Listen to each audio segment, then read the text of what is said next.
Well, good afternoon, everybody. How are we doing on this second day of February, hump day? It is the middle of the week. We are on the downhill slide. Good to have you aboard here this afternoon, whatever platform you may be joining us from. If you are over on Twitch, good to see you. The five or so of you over there getting on in there. Over on the YouTube side, yep, we are surprisingly still up on YouTube for whatever reason. I guess we're just not controversial enough. I don't know. Maybe we'll change that. I don't know. If you're over on the D Live side, good to have you aboard. And of course, last but not least, our folks over on the old foxhole.app. Good to have you aboard here this afternoon as well.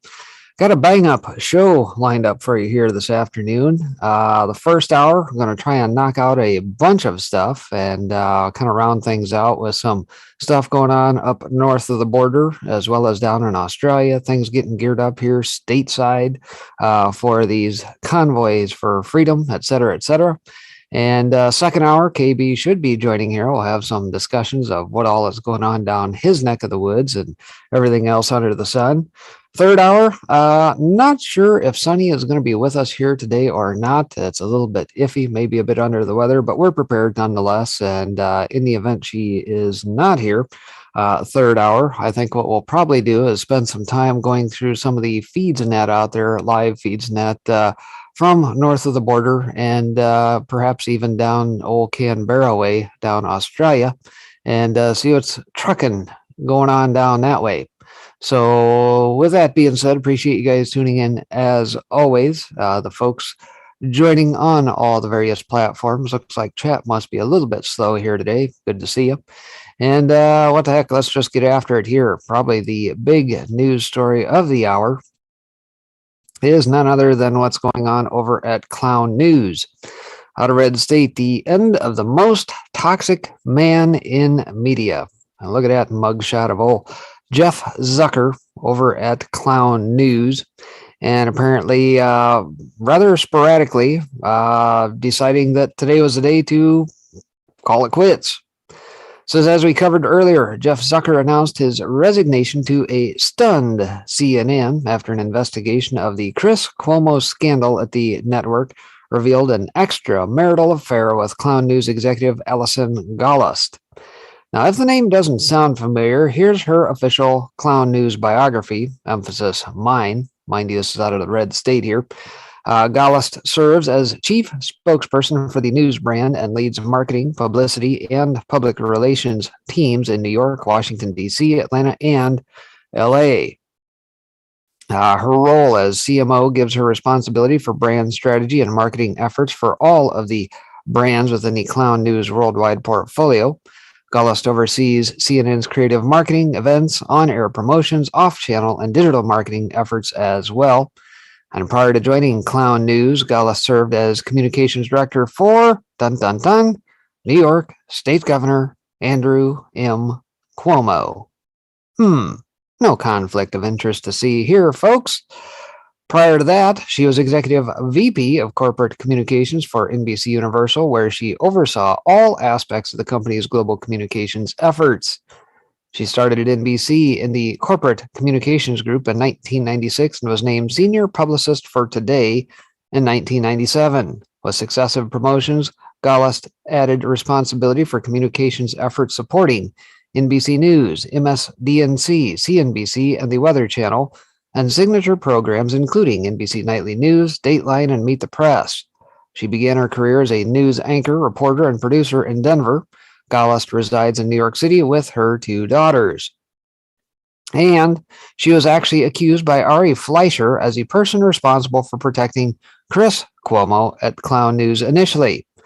Allison Gollust was Cuomo's communications director before becoming executive vice president at Clown News, where she was even recently tapped to replace Jeff Zucker as worldwide president. Fox News has noted. Clown News has a real ethical problem on its hands, former White House press secretary Ari Fleischer told Fox News on Wednesday.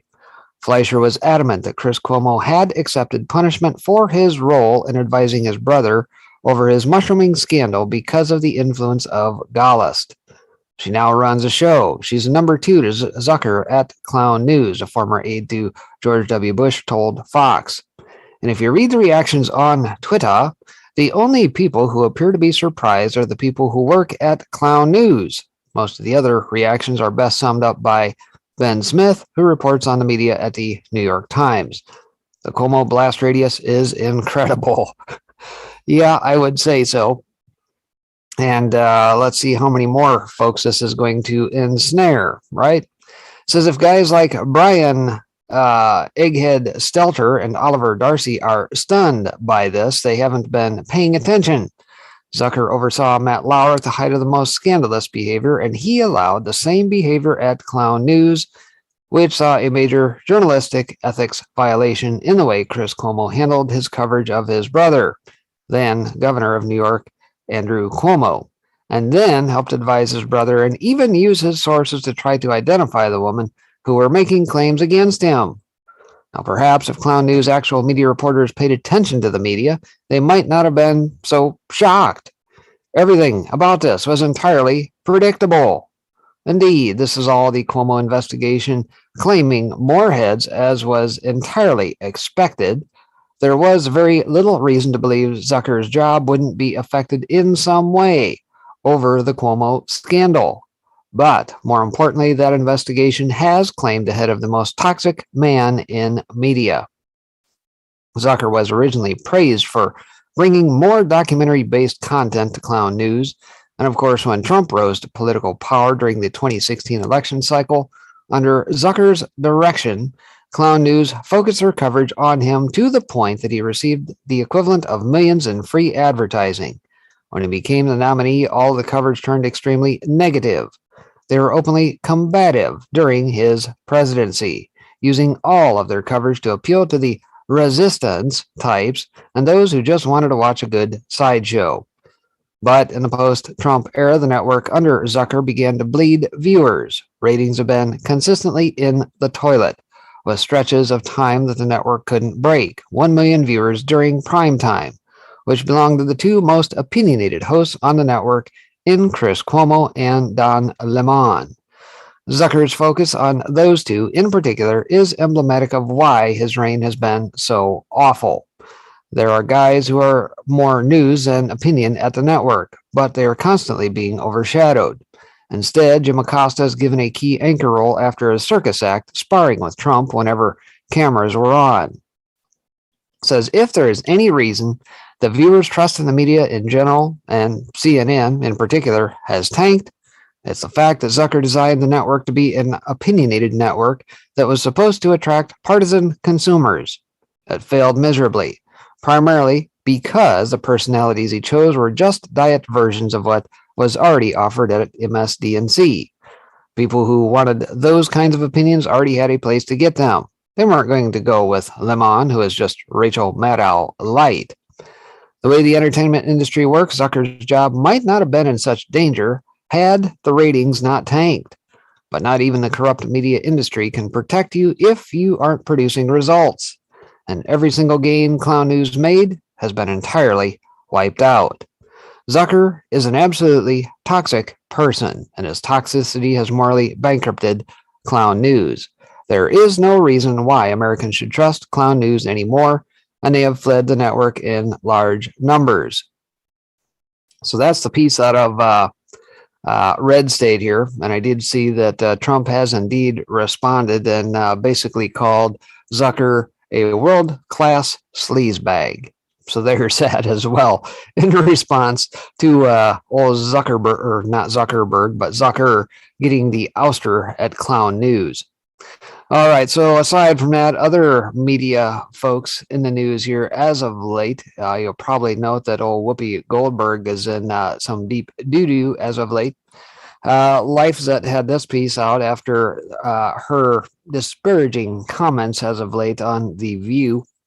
Whoopi Goldberg is in deep S***. We know what that is. Over Holocaust comments, should be fired, ABC insiders allege. And I don't know how many of you guys paid attention to this. I traditionally don't, but nonetheless, it's very fitting, I suppose. All these folks are getting ensnared in some way or another with their cancel culture and everything else. And, well, what's good for the goose is, well, you know the rest of the story, good for the gander. So Whoopi Goldberg has found herself in some serious hot water after saying on Monday's episode of the ABC talk show The View that the Holocaust was not about race. Though she has since backed down and attempted to apologize this morning, insiders say that execs at ABC and Disney are furious that she has not been reprimanded more for these outrageous remarks.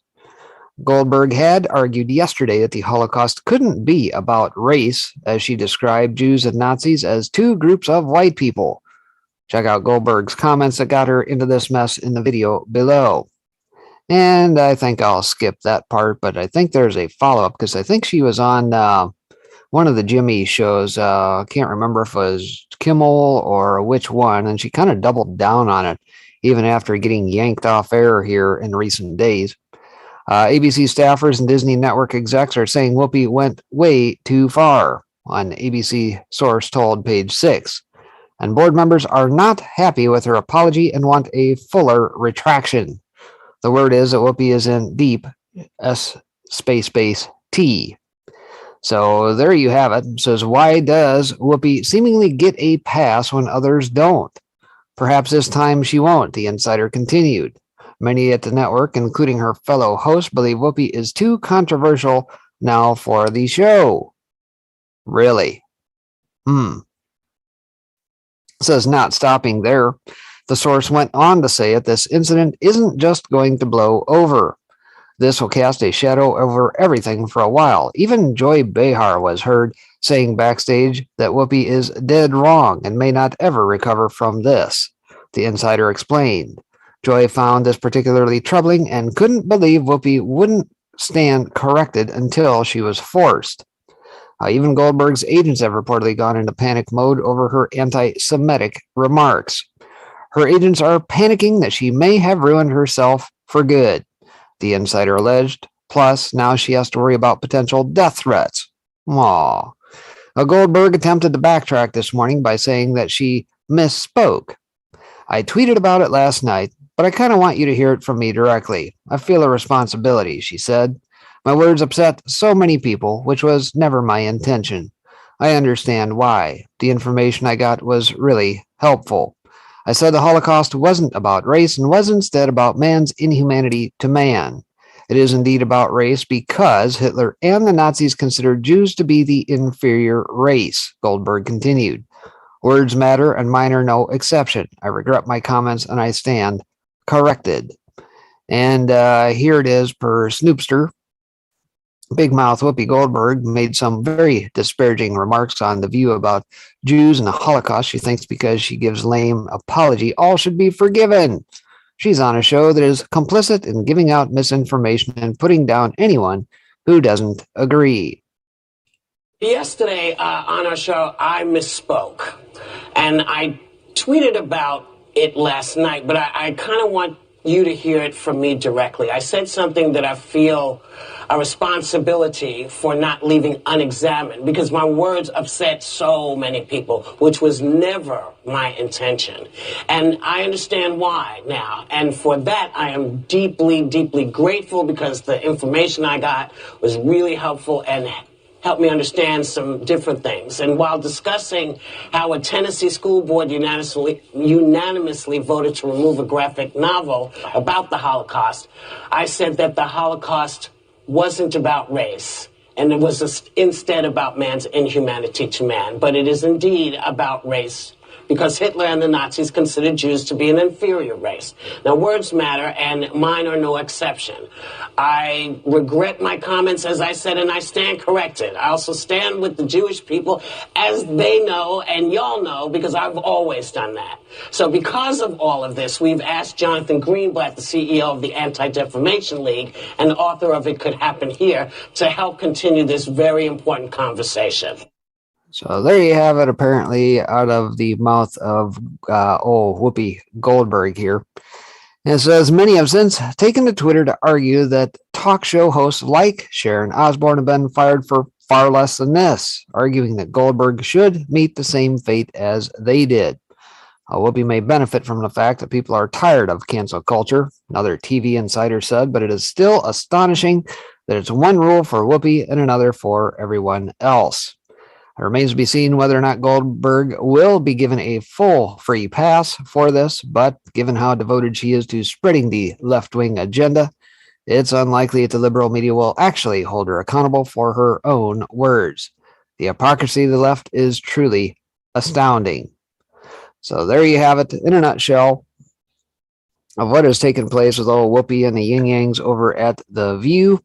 And of course, yeah, you tend to piss off the front offices of the likes of Disney or Viacom or, any of those bigwigs. Who owns those companies again? Remind me again. Oh, that's right. And now you can understand why perhaps they might get a little butthurt, right? Little faux pas on Whoopi's part, and I'm sure at this point she will probably pay dearly for it. All right, so aside from that here this afternoon, New York Assemblywoman slammed for anti-cop tweet, liking post comparing NYPD to Nazis. More of the same here, right? So out of the New York Post, we get this. It says, a progressive New York lawmaker has been blasted for describing uniformed NYPD cops taking the subway as a frightening show of intimidation and a massive health risk, then liking a tweet comparing the group of officers to Nazis. You're starting to sense a trend here, folks? Is it just me, or I don't know? Says Democratic Assemblywoman Yu Li Nyo, who represents parts of Lower Manhattan, made the eyebrow-raising comment Monday in response to a video showing mostly maskless officers at a Midtown Manhattan subway station following the Friday funeral for slain NYPD officer Jason Rivera. And there is said Assemblywoman in question. It says, it honestly takes a lot to take a heartbreaking tragedy and a family's moment of mourning and turn it into a frightening show of intimidation for the whole city and be a massive health risk to every New Yorker, wrote. But they somehow did it. The lawmaker then liked a response from a Twitter user with the handle @AT Stampede, who referred to Rivera's funeral as their fascism rally on the streets above, the Daily News reported. And there we see the men in blue, as it were, lined up, and many more there. It says a tweeted reply contained photos of a Nazi march next to one showing cops gathered along Fifth Avenue for Rivera's funeral. Now removed her like from the tweet after the paper reached out to her for comment about it. And masks have been required on MTA subways since April 2020 because of the COVID-19 scamdemic, and all NYPD cops, regardless of their vax status, are required to wear face coverings while on duty, according to a department-wide email sent in late December. Now, Rivera, 22, was gunned down in the hallway of a Harlem apartment on January 21st alongside his police partner, Wilbert Mora, as they responded to a domestic disturbance call. Rivera died the night he was shot, and Mora died days later after being taken off life support. The head of the city's largest police union blasted the left-wing lawmaker for liking the tweet comparing cops to Nazis. And this is why our streets have gotten out of control. Our legislators are busy boosting anti-cop hate online when they should be fixing the laws that they broke. Police Benevolent Association President Patrick Lynch told the Post on Wednesday. Says, we're glad that New Yorkers sent a resounding message last week and again this week, he added. We're not going to let self-serving politicians divide us again. Fumed one Staten Island cop, these people should learn a little about history. And fascists would not allow people to speak out against them. They would be silenced, the officer added. This officer and his family deserve respect. These officers also allow these people to walk the streets and make comments like this no matter how ignorant they may be. Well, perhaps maybe not for long. Seems to me once upon a time we heard that these people will not be able to walk the streets, and that day is encroaching ever closer. A rep for No, who has represented the Lower East Side, the Financial District, Chinatown, and Battery Park City since 2017, did not immediately respond to a request for comment. So there you have it out of the New York Post. The assemblywoman in question, a little racist, a little bigot right there, apparently. And why do people like this continue to get elected? Real name is Karen Johnson from Brooklyn. All right. So there you have it. And let's see, aside from that, some more disturbing news today out of the New American. SUNY professor, nothing is wrong with adult-child sex. Yeah, there kind of is. And to even think that, suggest that, shows how wrong you are in the head. Yet another taxpayer-subsidized university is dealing with a pro-pedophile professor who thinks nothing is wrong with adult-child sex. The school is a state university of New York at Fredonia, and the professor is one Stephen Kirshner, who discusses the topic at length in multiple videos posted at the Libs of TikTok Twitter feed. Now, consent is irrelevant in discussing adult-child sex, Kirshner says, and forcing a child to have sex is no different than forcing him or her to do anything else. Adults force children to do things against their will every day. And apparently, here is the libtard in question. Professors says an adult wanting to have sex with kids is accepted as being wrong, but it's not obvious to me that it is in fact wrong. Imagine that an adult male wants to have sex with a 12-year-old girl. Imagine that she's a willing participant. A very standard, very widely held view that there's something deeply wrong about this, and it's wrong independent of it being criminalized. It's not obvious to me that is in fact wrong. I think this is a mistake. And I think that exploring why it's a mistake will tell us not only things about adult-child sex and statutory rape, but also about fundamental principles of morality. Says a professor who apparently sees nothing wrong, not apparent to him. And he's here trying to tell us about morals. What's the problem? A distinguished teaching professor at SUNY Fredonia, Kirshner, says he can't quite grasp why an adult man having sex with a 12-year-old girl is a problem. Now imagine that an adult male wants to have sex with a 12-year-old girl, he said in one video interview. Imagine she's a willing participant. A very standard, very widely held view is there's something deeply wrong about this, and it's wrong, independent of it being criminalized. It's not obvious to me that it is in fact wrong. I think this is a mistake, and I think that exploring why it's a mistake will tell us not only things about adult-child sex and statutory rape, but also about fundamental principles of morality, says the one who has apparently no morals. Then again, why stop at 12 years old? You know, Kirshner isn't sure that molesting a 1-year-old is wrong. I mean, the notion that it's wrong to have sexual relations even with a 1-year-old is not quite obvious to me, he said.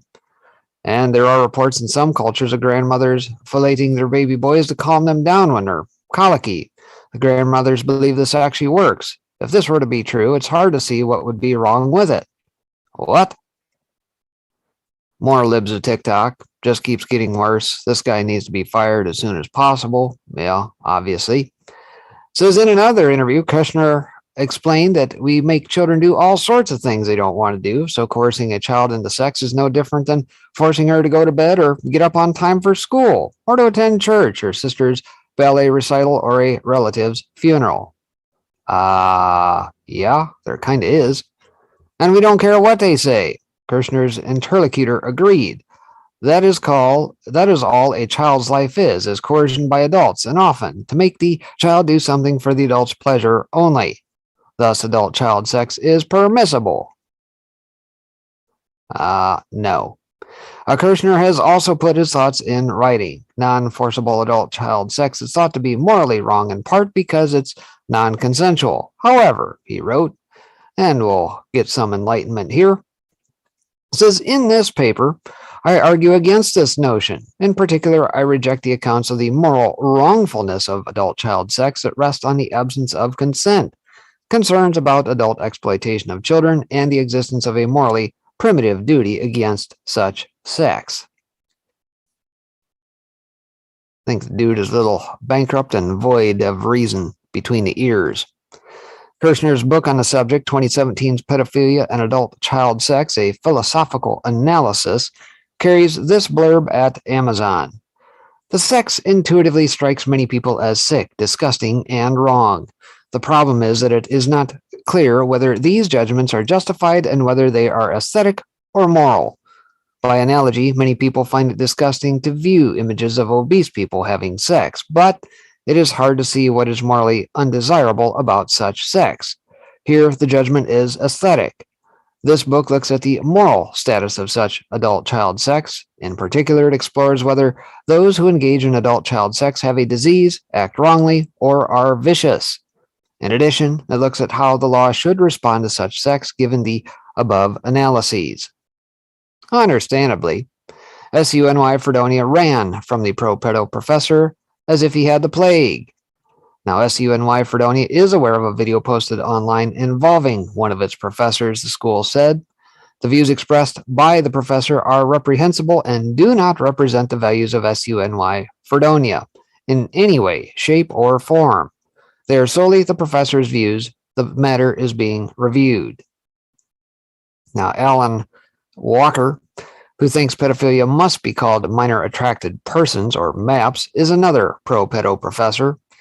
In an interview appearing on Twitter, the queer criminologist told pro-pedo journalist Noah Berlatsky that nothing is wrong with sexual attraction to children. Berlatsky thinks pedophiles are essentially a stigmatized group. In November, Old Dominion University in Virginia parted company with Walker. Will SUNY similarly part company with Kirshner? That is the question of the day, I suppose. And all I can say is these folks need help at the end of the day. Whatever demons plague them, pray for them. They obviously do not understand the moral reprehensibility of the act. It's disgusting. Absolutely disgusting. And we should all be disgusted. Aside from that, here this afternoon, pro-trans Republican Jen Kiggins tries to rebrand as a conservative to save her establishment-backed congressional campaign. Here's another one for you out of National File here today. Pro-trans Republican Jen Kiggins is trying to rebrand herself as she runs for the GOP nomination to Congress in Virginia's battleground 2nd District, filing a dead-on arrival trans sports bill in the state Senate after losing the support of conservatives over her vote to open girls' restrooms up to men and to help Dems rewrite Virginia law in their trans-affirming image. Yeah, sensing a pattern here, folks. Again, it's not just limited to New York, it's everywhere. And of course, the Mockingbird media helps to propagate this. Kiggins, who has been unable to rewrite history and shake her reputation as a pro-trans Republican, is now looking to change the narrative in real time, filing a frivolous bill, Senate Bill 766, in the Democrat-controlled state Senate that she says will save girls' sports from men who claim to be transgender. Really? Sponsoring the bill was a safe move for Kiggins, who previously voted for the Virginia Values Act, opening girls' restrooms up to men and forcing the adoption of trans-affirming school policies like the ones that got 3 Loudoun County schoolgirls raped by a quote-unquote gender-fluid male in a skirt. And because state Senate seats were not up for grabs during November's red wave, the chamber is still controlled by Dems, who have promised to form a brick wall to stop GOP legislation from even passing through committee, making it obvious that Kiggins knew from the start there was no real chance for her bill to become law and threaten the pro-trans agenda she's already installed in Virginia. So under Kiggins' proposed Senate Bill 766, public schools and private schools that play in state-sponsored competitions would have to designate sports teams based on sex or list them as co-ed. Now, detractors of the bill say that even if it had become law, it would have done nothing to protect Virginia's kids and their teams from the left-wing trans agenda, as schools could theoretically begin designating their teams as co-ed, destroying both boys and girls sports. The bill, written in extremely vague terms, also failed to prevent biological females claiming to be transgender from joining boys' sports teams, further subjecting little boys to humiliating locker room scenarios and failing to offer them the same protection as it claimed to offer girls. Now, at the start of her congressional campaign, the Washington Compost profiled Kiggins in a fawning piece that touted her as a centrist and a counterweight to America First conservatives within the Republican Party. And at that time, Kiggins told the Compost that she would emulate ex-GOP establishment rep Scott Taylor, who served one term in the 2nd District before twice losing to current Dem incumbent Elaine Luria, endorsing vote by mail and becoming embroiled in an election fraud scandal that saw his staff criminally convicted. Scott Taylor also heavily supported the trans agenda as a member of Congress, being one of the few Republicans alongside Kiggins' backer Elise Stefanik to support the Pro-Trans Equality Act, which is effectively a federal version of the Virginia Values Act that Kiggins supported at the state level. Now, in a newer interview with the Compost, Kiggins openly admits that she's rebranding after hemorrhaging support for her campaign due to her pro-trans left-wing record, and is hoping to ride Glenn Youngkin's coattails to victory. The Post, frequent home of good press for incumbent Dem Luria, seems happy to oblige Kiggins in her rebranding efforts, presenting her in a typical university establishment media fashion as a Republican who's not as scary to cosmopolitan liberals as those from the America First movement, and who won't actually deliver any meaningful conservative legislation once she pulls the wool over the eyes of the voters. Now, they also had no problem dinging Kiggins' primary opponent, America First conservative Jerome Bell, who has quickly achieved frontrunner status. And at one point, the Post even attempted to portray Bell as a white supremacist, while failing to mention that he is indeed a black man, running an America First congressional campaign against a plethora of candidates from the white establishment. While Bell has been vocally crucial of Kiggins throughout the campaign, exposing her for her left-wing voting record and promising to offer the 2nd District an America First voice in Congress, who will never waver on the safety and innocence of children or side with the radical left LGBT lobby against Virginia's school kids. Anyway, I think we'll break from that there. Get the idea. We're sensing the theme here. Folks, if you're in Virginia, you guys know what to do. Not only be aware of this cucaracha, but get them out of office and keep fighting the good fight, getting the real information out to counter the left's narrative and garbage spew out of places like the Washington Compost and everything else. And then, if you want to ride the coattails of somebody like Glenn Youngkin, maybe the thing to do would be to get rid of the Dominion voting machines. There's no way that these folks are getting in by vote unless it has been stolen. So anyway, there's that. We'll leave that there. So a change of gears here a little bit. Out of the military times here today, or Army times, we need a future long-range assault aircraft as soon as possible. Now, perhaps maybe you've seen some articles about this. I think this is the Sikorsky. Lockheed Martin and Boeing unveiled its offering to the U.S. Army's future long-range assault aircraft on January 25th of 2021, calling it Defiant X. And that's the dual-rotor helicopter with the propeller blade on the back end there. It says, as the Army emerges from 20 years of counterinsurgency operations, it is refocusing its doctrine and warfighting capabilities to address the threats posed by peer adversaries in the European and Pacific theaters, modernizing its equipment and fielding new capabilities to soldiers. I wonder if there would be a need for that had we not left those, say, $80 billion worth of equipment sitting in the sand over in Afghanistan. But anyway, just a thought. The Army's future long-range assault aircraft is one of those transformational modernization programs that will provide a game-changing capability the Army does not have today. The FLRAA program will provide the Army with the ability to fly faster, go farther, and potentially carry more payload than traditional helicopters today, specifically the UH-60 Black Hawk it looks to replace. This is a game changer not only for the aviators, but for the ground force commanders. As a former infantryman and combat commander, FLRAA will provide capabilities I did not have that can project combat power deep into the battle space to surprise and overwhelm the enemy.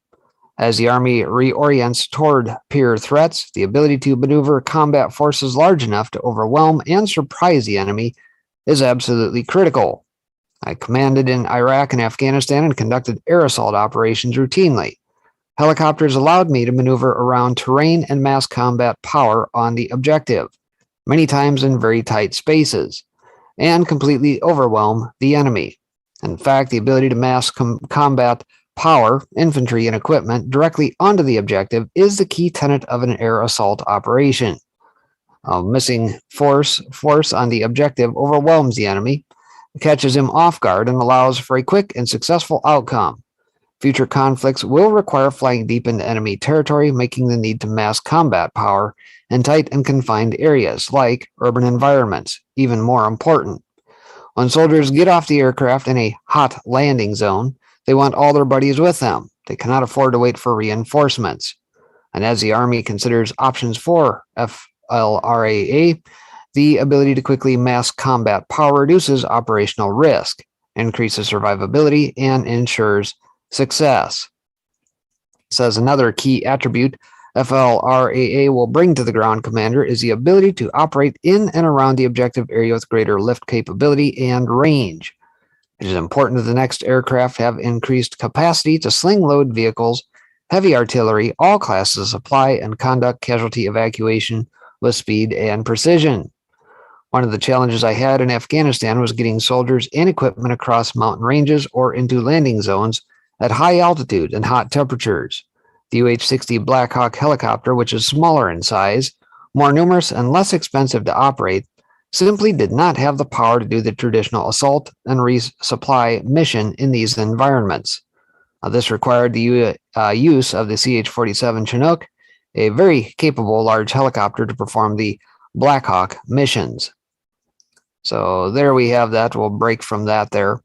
No word, and of course the article does not speak of whether or not it will be affected by C-band 5G, like perhaps what is going on around a lot of the airports as of late.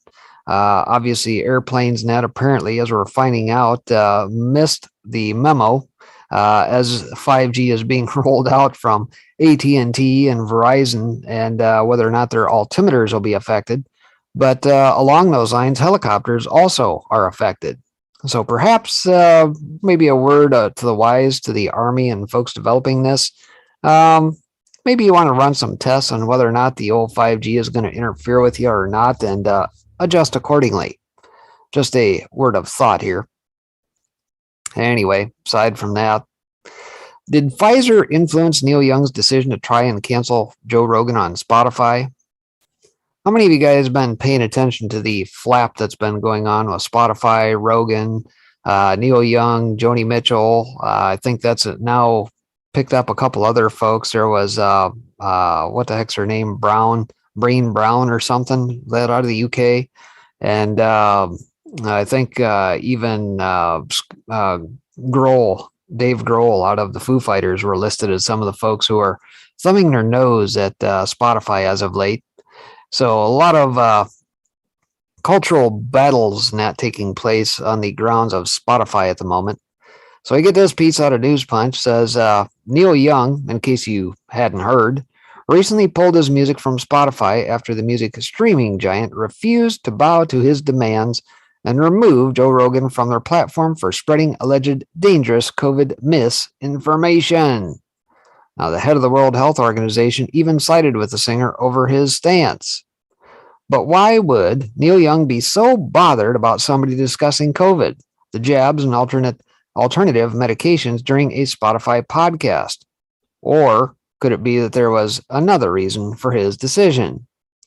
So according to reports, owners of Young's music rights are advised by a former Pfizer CEO. Well, there's a shock. Follow the money and voila, pull on the strings a little bit, and what do we find? No conflicts of interest at all. It says on January 6, 2021, Neil Young sold half of his music catalog to Merck Mercuriadis, Hypnosis song management company. Later on that year, Hypnosis merged with Blackstone in a $1 billion deal. However, in August, a month before the merger, Blackstone announced that they appointed Pfizer's former chairman and CEO Jeffrey B. Kindler as the company's senior advisor. Selling out and being the complete opposite of what you claim to be is nothing new. Many of Earth's most prominent characters have, in truth, fit into this category in important ways. Sometimes these things surface after their death, but in the case of Neil Young, well, it may well have become apparent already. Neil Young has been trending on Twitter for days and all over mainstream media for issuing Spotify an ultimatum, telling them to cancel Joe Rogan or he would remove his music from Spotify. One problem. He has sold enough of the control of his music catalog that he actually doesn't have the final say on whether it gets pulled down from a platform or not. Guess who bought into his music? A UK company called Hypnosis has acquired 50% of Neil Young's song catalog for around, just $150 million. Whoops, you didn't quite disclose that there, did you, old Neil Young? Well, it must have been an oversight. Hypnosis, in turn, has created a $1 billion partnership with Blackstone to invest in songs, recorded music, music IP, and royalties. So, Neil Young has sold his musical catalog to an investment fund that has already been identified as having a controlling share of almost all major corporations in all industries. See the following awesome documentary that exposes this topic in detail, tracking the ownership of so many of the world's largest corporations back to the same three investment funds. And I think what I'll do, I'll drop the link out there if anybody wants to watch this piece here. It says, not only is this the case, Blackstone are advised by an ex-CEO of Pfizer. Blackstone announced his appointment of Jeffrey B. Kindler, former chairman and CEO of Pfizer, as senior advisor. Another article there says, does this make it clear why Neil Young has been thrust into the limelight as he quote-unquote chooses to try to get Spotify to ban Joe Rogan, who has made a point lately of interviewing doctors and others who refute the safety profile of the Pfizer COVID-19 shots? As usual, we have a corporate and oligarch circle jerk, with one corporation scratching the back of another. Except in this case, they have somehow roped in folk heroes to try to seem like legitimate and caring people. Neil Young is not the only old musician to have tried to pressure Spotify in this way, and it is likely that the others are also tied up with this investment fund too. And there are a few possibilities here. Neil Young just happens to hold views that align with Pfizer and the world's largest corporate control systems to the point where he is happy to lead the charge in trying to cancel one of the only large internet platforms that is giving voice to world experts and doctors who are critical of Pfizer. Neil Young doesn't really have much say in the situation and is just doing what he's told because he's some kind of sellout. And Neil Young is blackmailed in some way and so is basically controlled, as is often the case with the world's wealthiest elite people. Of course, we can reference Jeffrey Epstein's child rape network for more info. Whatever the truth behind the scenes, it must surely be the case the Neil Young's rebellious persona is in tatters at this point, with only his hardcore fans being willing to overlook the reality that he has literally and openly done a deal with the devil. The reach of Blackstone is so pervasive that they have had hands in some of the least ethical projects around. So I'll drop the link out there if you guys wish to check that out on your spare time. And let's see here. See if I can get this over to Foxhole this afternoon as well. Let's see here. Bear with me. There we are. Throw that in there.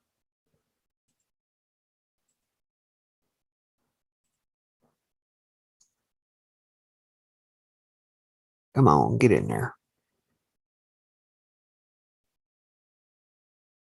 There we go. I think it went through. All right. So you guys got the link to that one. And let's see, kind of carrying on that same tune, perhaps a different verse. The White House praises Spotify misinformation labels. That's a piece out of Reclaim the Net here today. There's old Circleback Saki. Says the White House has again shown its support for online censorship by praising Spotify for adding content warning labels to the Joe Rogan experience.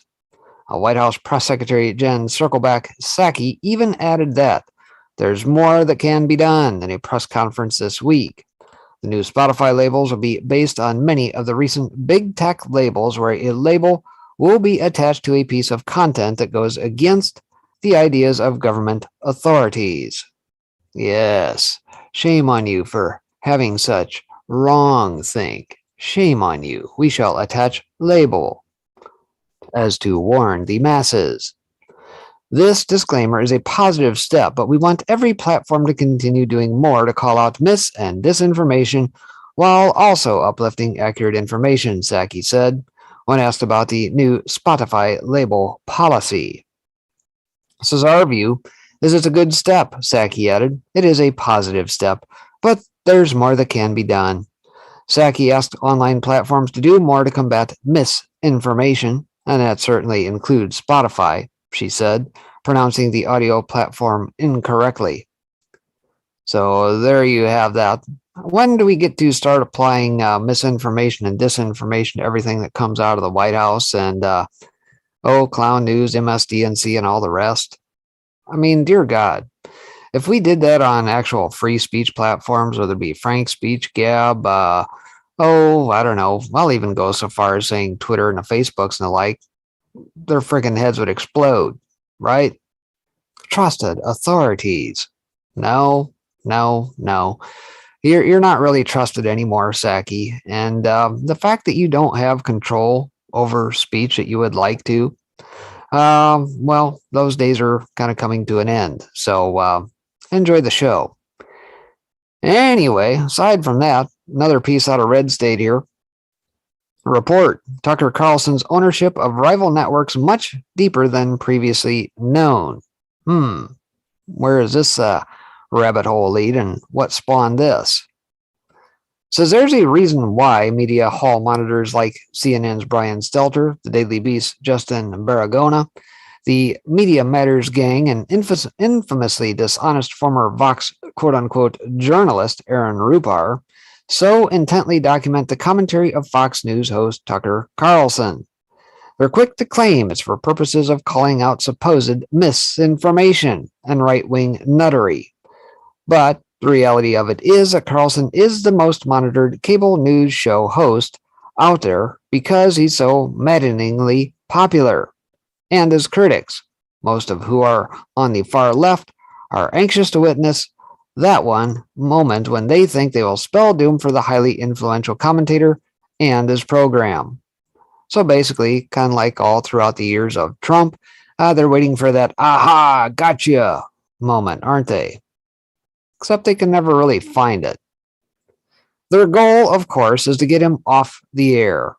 But in their quest to paint Carlson as a dangerous nutcase who is catering to an audience who his detractors have called equally dangerous and far right in their thinking, one thing the Stelters and Rupars of America haven't considered is that maybe a substantial chunk of Carlson's viewers aren't just people who are rock-ribbed conservatives.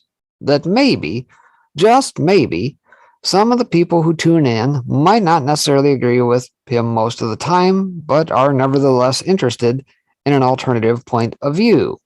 Oh, more wrong think, folks. Take note. More wrong think. We can't be having that. 1984, my playbook said so.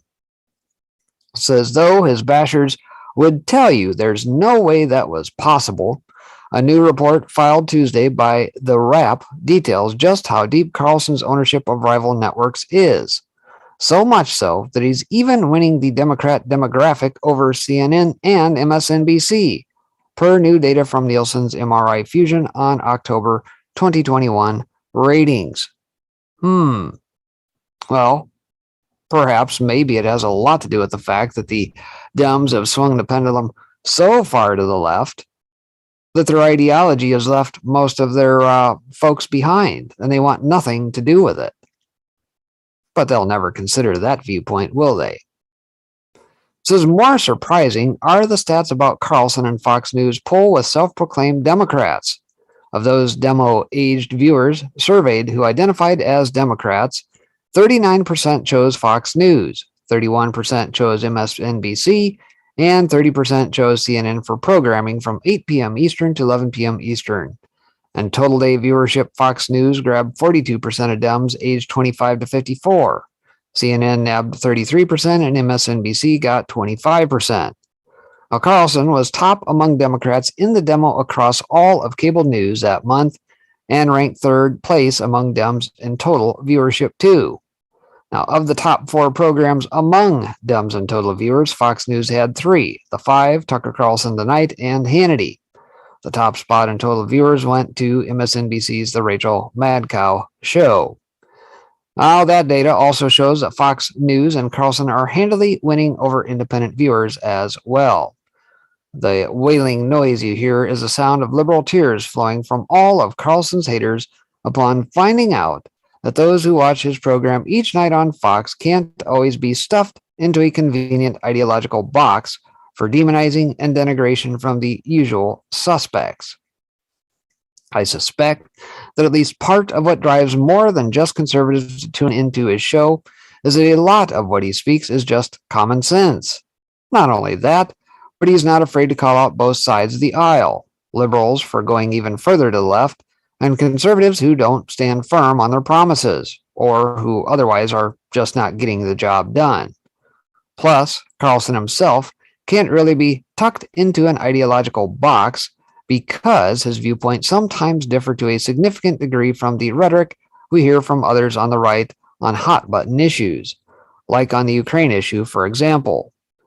He's not banging the drums of foreign intervention and or war, and has been suggesting for weeks now that the United States shouldn't get involved in the Ukraine-Russia conflict. And that's one big position he takes that appears to be at odds with DC Republican thinking on the matter. And for this position, he's been branded as having a soft spot for Putin by CNN and other quote-unquote news organizations for who nuance, much like facts, apparently is a foreign concept. In short, Carlson is willing to think outside the box, to go against the grain, and to ask the type of probing questions that sometimes makes all sides uncomfortable. As far as I'm concerned, we need much more of that on radio and TV, and not just on networks conservatives generally gravitate to. Because if there's anything that has been reaffirmed over the last 2 years of the coronavirus scamdemic, it's that it's imperative we question conventional wisdom and government dictates every time. So obviously this would be diametrically opposed to what I just covered per Circleback Saki and hanging the warning label on outlets like Spotify, right? So again, we should be questioning things. And, you think back to the likes of Cuomo when he was on air and, we were getting some information dropped and he says, oh, it's illegal for you to check that out. Leave that to us. We'll tell you what you need. Or perhaps Mika Brzezinski, and that says, no, you don't get to question that. We tell you. We're the authority. You follow us. You don't do your own independent thinking and research for yourself. No. They don't want you to do that, right? Of course not. They want you to be under their submission, period. Anyway, aside from that here this afternoon, out of New York Post again, Trump blasts Rhino Graham for opposing pardons for the January 6th rioters. So Rhino, indeed, Graham espousing here. Former President Donald Trump labeled Graham, a staunch supporter of the 45th president, a rhino Tuesday night for disagreeing with him on potentially pardoning those involved in last year's Capitol riot. During an interview with Newsmax, Trump was pressed on a statement by Graham that pardoning defendants held in connection with the riot was inappropriate. He talked about the potential, if it's appropriate, of pardoning some of the January 6ers, Newsmax host Rob Schmidt said. Lindsey Graham said a couple days later he thinks that's inappropriate. What do you think? Well, Lindsey Graham's wrong, Trump began. I mean, Lindsey's a nice guy, but he's a rhino. Lindsey's wrong. Lindsey Graham doesn't know what the hell he's talking about if he says that, the former president said. Trump has often labeled members of his party who disagree with him rhinos for Republicans in name only. And during a Saturday rally in Texas, the former president hinted that if he decides to run for president again in 2024 and wins back the White House, he will pardon those who are facing charges related to the violence of January 6, 2021. If I run and if I win, we will treat those people from January 6 fairly, Trump said. And if it requires pardons, we will give them pardons, he added, because they are being treated so unfairly. The Department of Justice has charged more than 700 people in connection with the riot. Many face charges of disorderly conduct, entering a restricted building, obstructing law enforcement, or assaulting police officers. Graham, who has repeatedly supported the 45th president in his potential 2024 White House bid, slammed the idea of pardoning the defendants on Sunday. No, I don't want to send any signal that it was okay to defile the Capitol, he told CBS's Face the Nation when asked if he agreed with the move. There are other groups with causes that may want to go down to the violent path if these people get pardoned. Well, maybe Lindsey is devoid of facts and reason here. Release the stinking tapes. I mean, dear God, here we are a year later. We're just now finding out that the doors were opened up from the inside, meaning that it was controlled by Capitol Police for entry into the building. They said it literally takes a bomb to blow the doors off this thing. And even then, the doors are so stinking strong, you would stand a better chance of actually blowing open a bank vault than getting in. And the only way to get in was through the magnetic door stops. So who, on the Capitol Hill police side, was the one who released the doors for entry in the first place? Lindsey? How about we ask those questions, shall we? So when pressed by host Margaret Brennan about whether Trump's comments were dangerous, Graham hesitated. Yeah, well, I think it's inappropriate, he answered. I don't want to reinforce that defiling the Capitol was okay. I don't want to do anything that would make this more likely in the future. I don't want to do anything from raising bail to pardoning people who take the law into their own hands because it will make more violence more likely. I hope they go to jail and get the book thrown at them because they deserve it, Graham added. Just tells you he's not really interested in facts and data surrounding this, does it? Several other Republicans have slammed Trump's comments, including, well, no surprise, Senate Minority Leader Mitch McConnell. I would not be in favor of shortening any of the sentences for any of the people who pleaded guilty to crimes, he told reporters Tuesday, according to The Hill. The election of 2020 was decided December 14th of 2020 when the Electoral College certified the winner of the election. What we saw here on January the 6th was an effort to prevent the peaceful transfer of power from one administration to another, which has never happened before in our country. While Trump has not officially decided if he will run again for president, he is expected to make a decision following the November midterm elections. And of course, in May of last year, Graham warned that the GOP cannot move forward or grow without Trump being a leader in the party. The most popular Republican in America. It's not Lindsey Graham. It's not Rep. Liz Cheney. It's Donald Trump, Graham said at the time. People on our side of the aisle believe the Trump policies worked. They're disappointed that he lost. And to try to erase Donald Trump from the Republican Party is insane. And the people who try to erase him are going to wind up getting erased. Maybe you want to take heed there, old Liz Cheney. It's impossible for this party to move forward without President Trump being its leader because the people who are conservatives have chosen him as their leader, he added. And you know why they chose him? Because he delivered. He was the most consequential president for national security since Ronald Reagan. He secured the border. He cut our taxes, brought a new attitude of being an American, and the people have chosen him, not the pundits. The South Carolina Republican doubled down on his support last month after the former president slammed McConnell again, calling him an old crow. Graham insisted that whoever the Republican leader in the House or Senate following the midterms will be they must have a working relationship with Trump. And here's a piece out of Newsmax from yesterday. Elections are about the future, Graham said. If you want to be a Republican leader in the House or the Senate, you have to have a working relationship with Donald Trump. While the senator did not confirm if Trump will run for president again, Graham said the GOP nomination in 2024 is his if he wants it. Graham's office did not immediately respond to the Post request for comment. So there you have it. Obviously, Graham waffling as per usual. Probably never met a deal that he didn't like, especially when it comes to war hawking and things like that abroad. And, somebody's obviously pulling the strings behind the scenes for him to speak the way he does. I mean, he waves himself in the wind more so than a frickin' flag. That's all there is to it. Whoever is shoving dollars in his pockets is the way he's going to wave his flag and carry his tune. So no surprise, really, out of Graham, and take it for what it's worth. Now, let's see here. We are at the top of the hour here. Not sure if KB is joined as of yet. I don't hear him in the background, so we'll carry on with one more and see where we're at. All right, so out of PJ Media here today, huge Durham investigation of Obamagate expands. And it's only been, a week ago we got the latest out of Durham and company of what's going on there, right?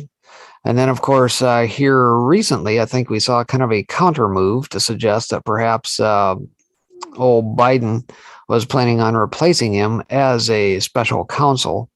How well that'll turn out is another story. So in the meantime, Durham continues on.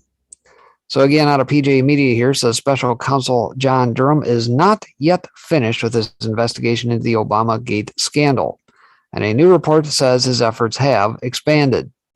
According to recent court filings, Durham has gained access to a significant amount of FBI internal affair files in his effort to uncover the Obama administration's maneuvers to promote bogus allegations against Donald Trump during the 2016 presidential election.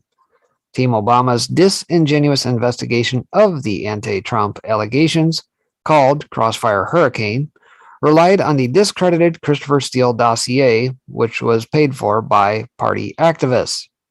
The Washington Times reports that 3 times in his 19-page submission, Mr. Durham tells the judge that his team is conducting an active, ongoing criminal investigation, not limited to the defendant, former Hillary campaign legal advisor Michael A. Sussman.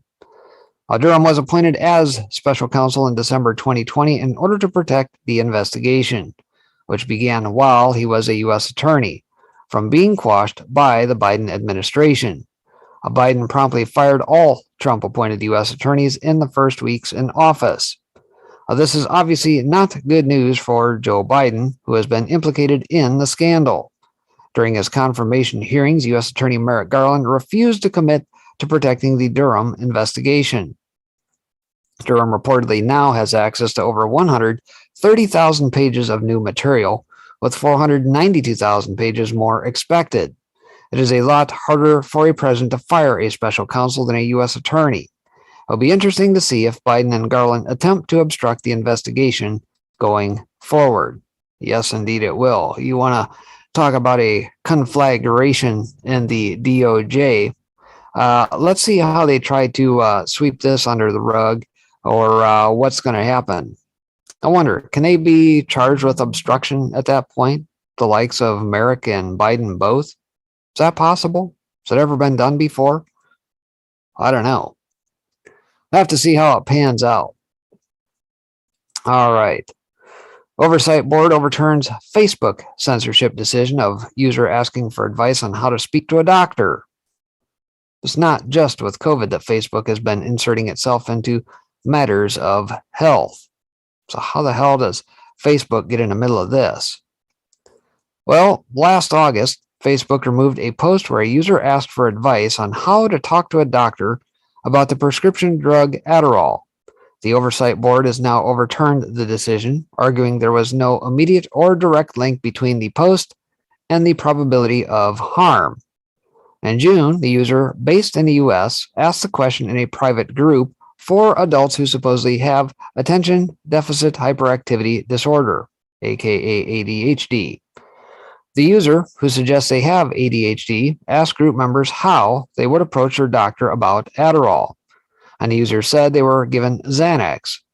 They added Adderall had worked for them in the past, other drugs zombie me out. The user was worried that approaching a doctor directly for an Adderall prescription would appear as drug seeking.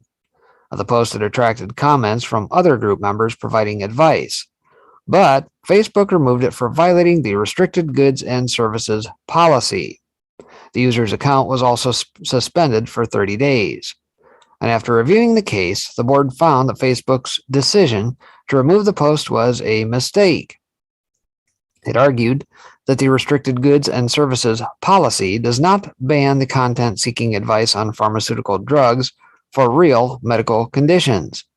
The board also found Facebook's definition of pharmaceutical and non-medical drugs to be insufficient. Currently, Xanax and Adderall could fall in both categories, according to the board. The board also found the decision to remove the post as not only unnecessary, but also disproportionate. The post could not have caused harm, and the user even included a warning, CW, medication addiction. The restriction of her account for 30 days was a violation of the user's freedom of expression, argued the board. So there you have it, folks. Not really surprised, I suppose, at this point, that Facebook tends to meddle in the affairs, even getting into private groups and the like. This is 1984, in case you hadn't noticed.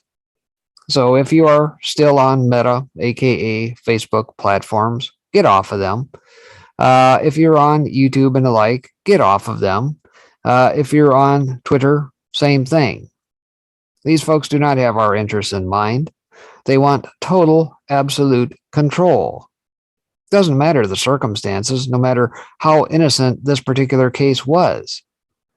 At the end of the day, they overstepped their bounds. They got smacked in the door a little bit. And, they had to adjust course. But at the end of the day, to me, the overarching message is they're watching everything, regardless of where you're at, what group you're in. The question is, why are you doing that? Why do you think it's your right to step in and say something at all? Oh, terms of service, you say. Well, maybe not. Anyway, we'll continue on. Let's see here.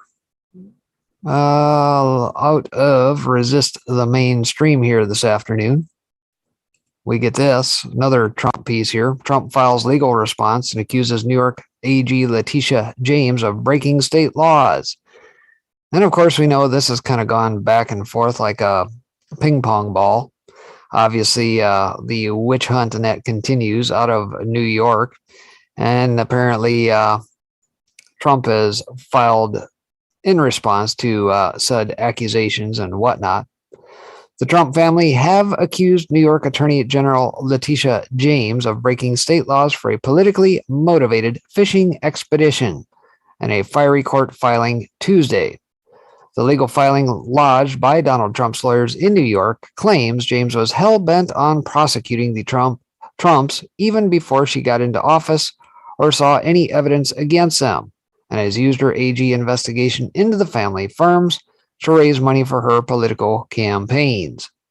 The lawyers say she breached the New York Constitution by colluding with the state's former district attorney Cyrus Vance to run parallel criminal and civil cases, which they claim precludes the chance for a fair trial in either. The Trump family also claims James broke Federal Election Commission rules which ban campaigning on the promise of a criminal investigation. The documents are the latest in a bitter legal battle between the leader of the Republican Party and the outspoken and ambitious Democrat AG. Says in an exclusive interview with DailyMail.com, Eric Trump slammed the New York AG as vicious and said she should be disbarred and removed from office. This is the opportunistic targeting of a political opponent during a campaign year, said Trump's younger son. Letitia James is not working on behalf of the Attorney General's office. She is working for the DNC and using the resources of the state of New York to further her own political ambition. This conduct is an embarrassment to New York. Last week, an 11-month-old girl was shot in the face on New York streets. Crime is absolutely rampant. Homelessness is through the roof. 2 brave law enforcement officers were just executed, and 1.9% of New Yorkers have fled the state in the last 12 months.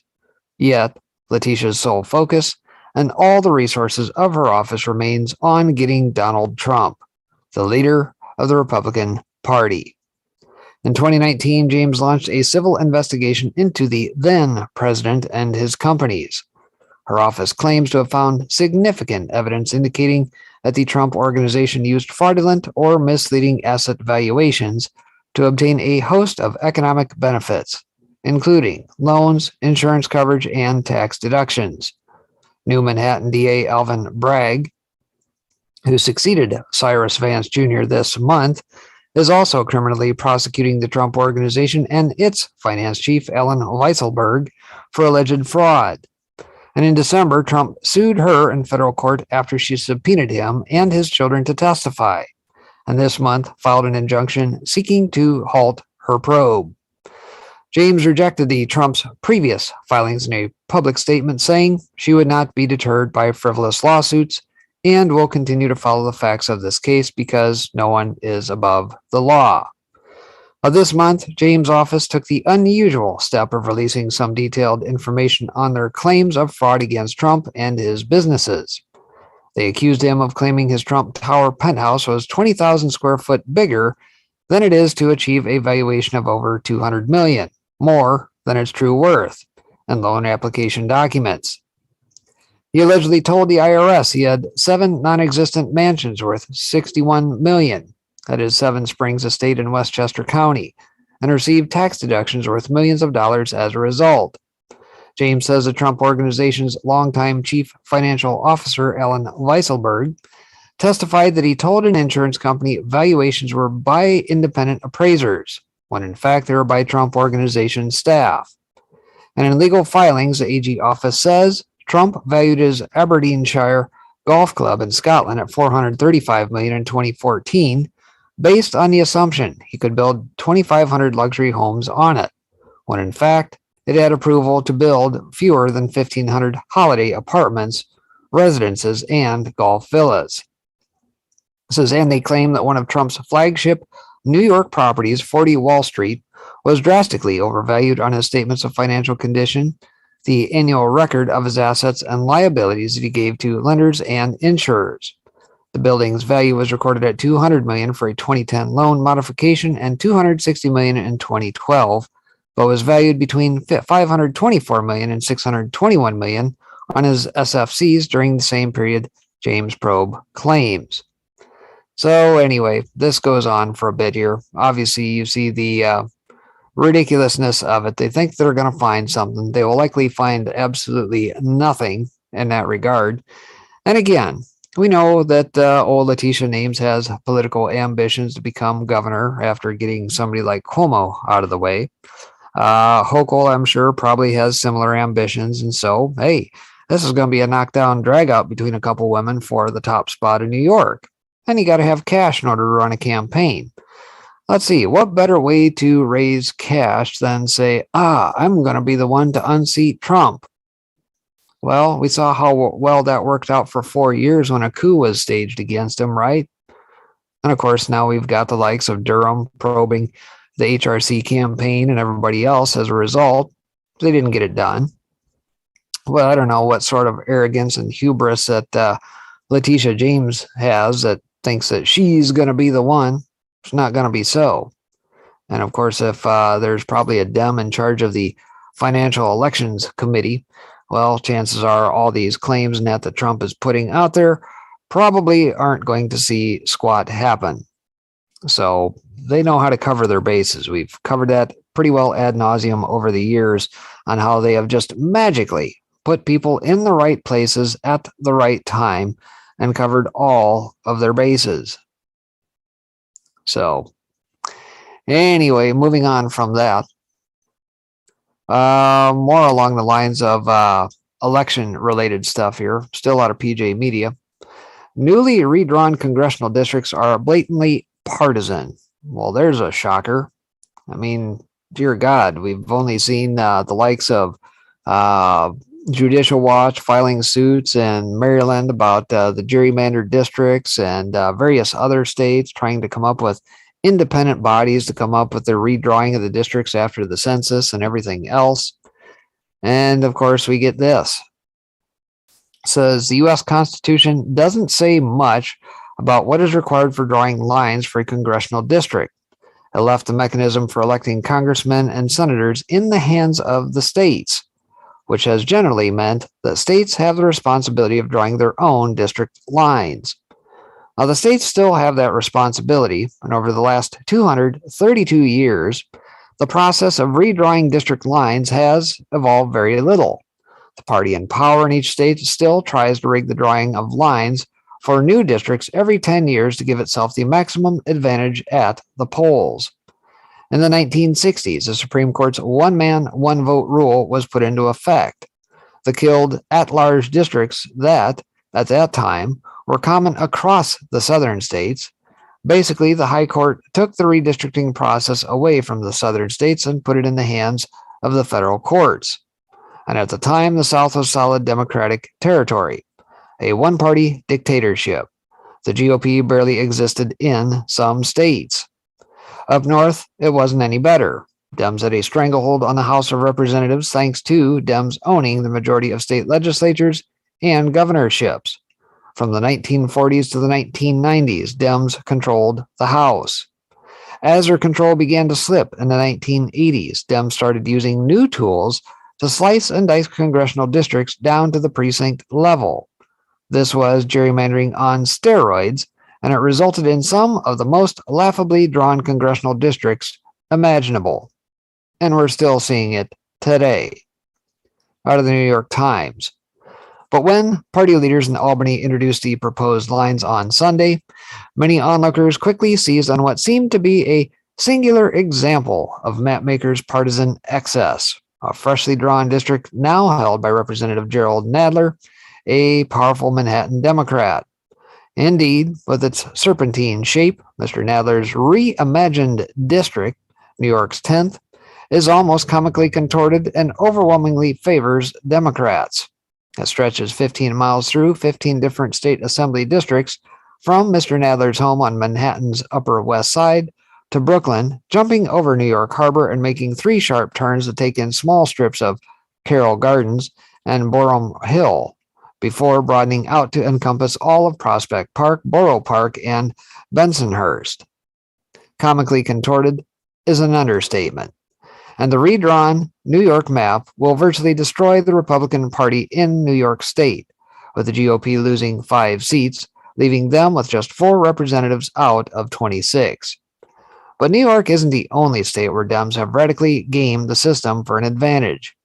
In Illinois, they created safe seats for Dem incumbents while throwing safe Republicans into a district where they would have to face each other in a primary. Per the Washington Compost, Dems connected Chicago and its suburbs to rural areas and small towns more than 100 miles south of the city. They also drew long, winding districts connecting distant cities. Illinois' 13th district connects Champaign to the suburbs of St. Louis, nearly 150 miles away, effectively neutralizing Republicans in the small towns in between. The result is unfair because Republicans won 41% of the vote in Illinois in the last election. With this new map, they would only win 3 out of 17 seats. Fortunately, the Dems' gerrymandering will not save them in the 2022 congressional elections. That's because the GOP flim-flam their own gerrymandered maps in Texas, Florida, North Carolina, and a few other states. Most experts believe that the redistricting battle will be a wash, with neither side claiming a clear advantage. This actually hurts the Republicans since Colorado, Florida, Montana, North Carolina, and Oregon will each gain a seat while Texas gains 2. Meanwhile, California, Illinois, Michigan, New York, Ohio, Pennsylvania, and West Virginia each lost a seat.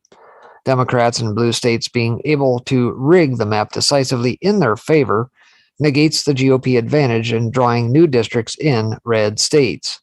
Again, it won't matter in the long run. All signs are pointing to a Republican tsunami in November. So there you have that. We knew this was coming, and yet one more tool in the arsenal that doesn't matter which side of the aisle you're on, whether it be Republican, whether it be Democrat, et cetera, et cetera. Anytime that we get the census and they figure out the populations where they've shifted to, they got to redraw the districts. They become so ridiculously drawn. It's laughable, as the article mentions. And yes, I've watched it play out here in the state of Illinois over the years. There's been many an effort over the years by independent bodies, various measures and that brought to the people and signed off on and tried to put on the ballots, to only be thwarted by the likes of Madigan in the House, even though there were enough signatures on these measures to make it happen. They always found a way to get them thrown out. That happened at least 2, if not 3 different times that I can recall over the last 10 years, to try and have independent bodies and that try to draw the districts that would be fair and equitable to both sides. And of course, it failed. So here we are. But again, perhaps as PJ Media notes here, it'll all be for naught. It'll be a wash. And we'll have to see what happens come November.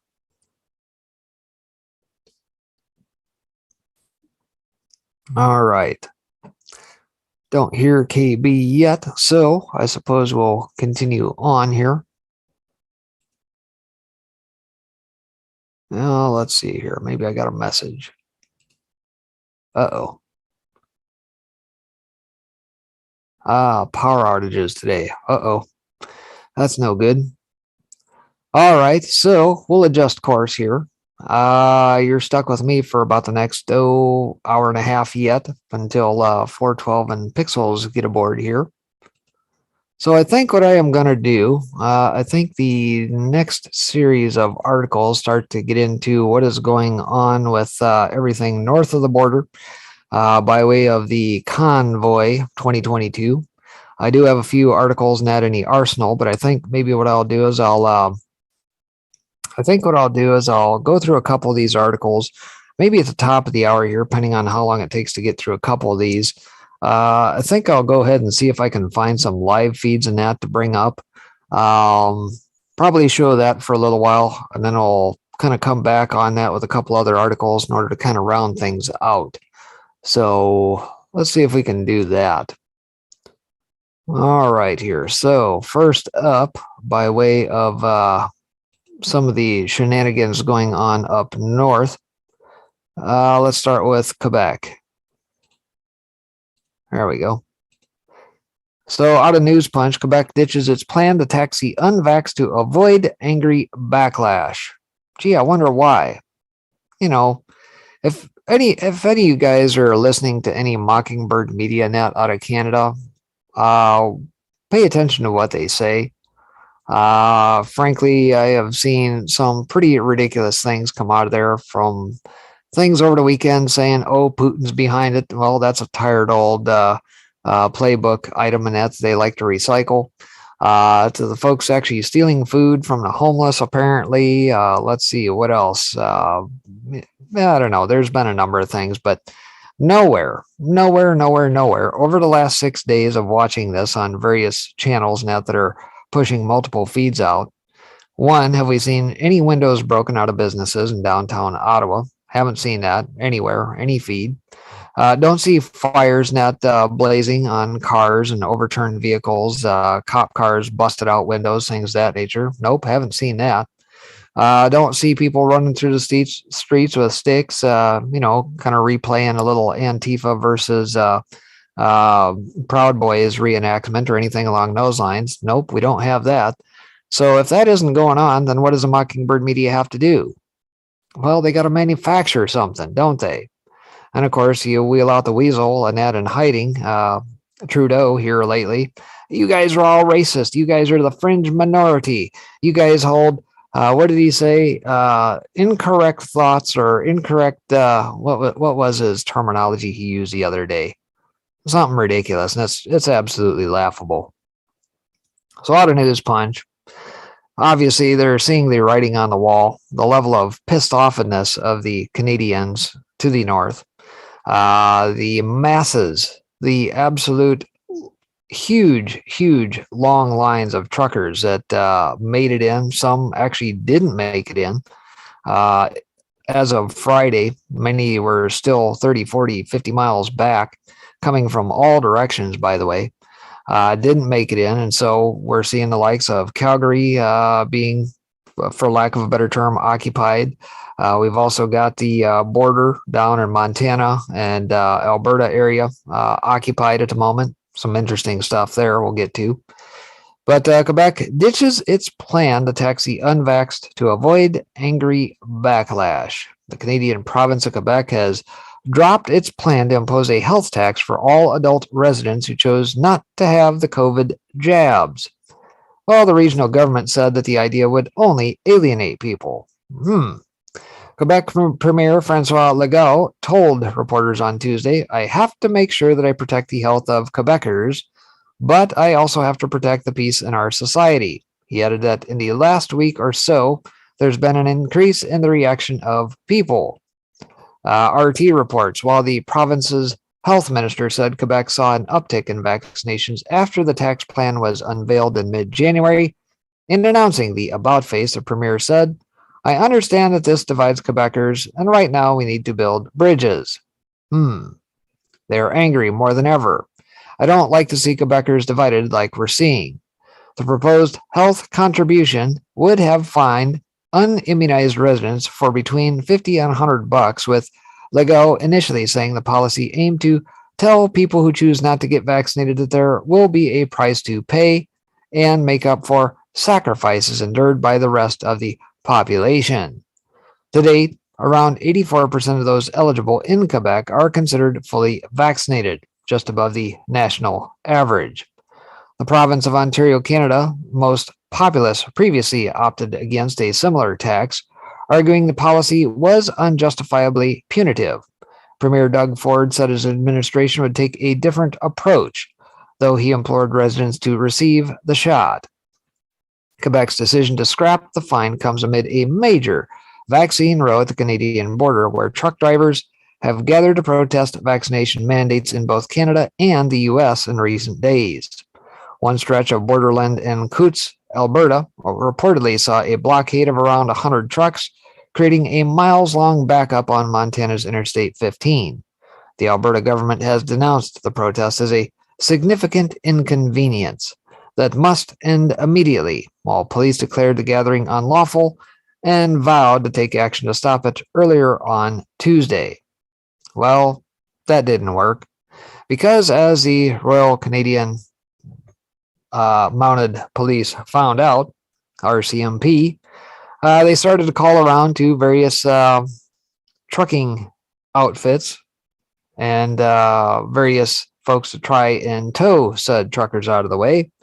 And wouldn't you know, some of these outfits had the COVID, conveniently. Surprise. And of course, many stood their ground because guess what? They've got contracts with some of the folks and they want to maintain the peace in their communities. So apparently that effort did not go too well. And another piece out here today that I didn't bring forward here this afternoon out of Zero Hedge showed actual farm tractors not driving around the RCMP's quote-unquote blockade over the lanes, just driving right around with the tractors and implements attached and heading right down to the border. So there's that. They are understaffed, overwhelmed, and at the end of the day, probably the best thing for the RCMP to do would be to acquiesce and yield to the people, period. Their days are numbered. Who are you really protecting? And for what reason? Do you think you're going to have a pension left at the end of the day because you're fighting on behalf of your overlords? No. Not going to happen. So anyway, how to resist the mainstream, Canadian leader deletes tweet outlining plan to target trucker convoys donations. And there had been some flap here as of late I think backing up to maybe, what was it, Thursday, Friday, Saturday timeframe last week. For whatever reason, and I don't know why. And I sincerely hope, folks, if you're within the sound of my voice and know how to get a hold of these folks, stay off the likes of the PayPals and the various other platforms for donations that are not in line with our line of thinking, as it were. I'm not sure why we continue to go down these paths of using outfits and various places like this that are not friendly to our camps. There are plenty of others net out there, and we need to make them known to these groups as they organize. So anyway, out of the resist the mainstream, a Canadian elected official in Ottawa allegedly deleted a tweet appearing to outline a plan to legally target the millions of dollars raised in support of the Freedom Convoy of truckers protesting a vaccine mandate. This morning, I've asked the city manager and city solicitor to immediately launch court proceedings targeting the millions of dollars in funds frozen by GoFundMe, so Ottawa taxpayers are not left holding the bag for these protests. Ottawa City Councillor Verdo Venier Ward, Matthew Fleury, allegedly tweeted Monday, according to screenshots posted to Twitter. Well, the tweet was deleted before noon on Monday.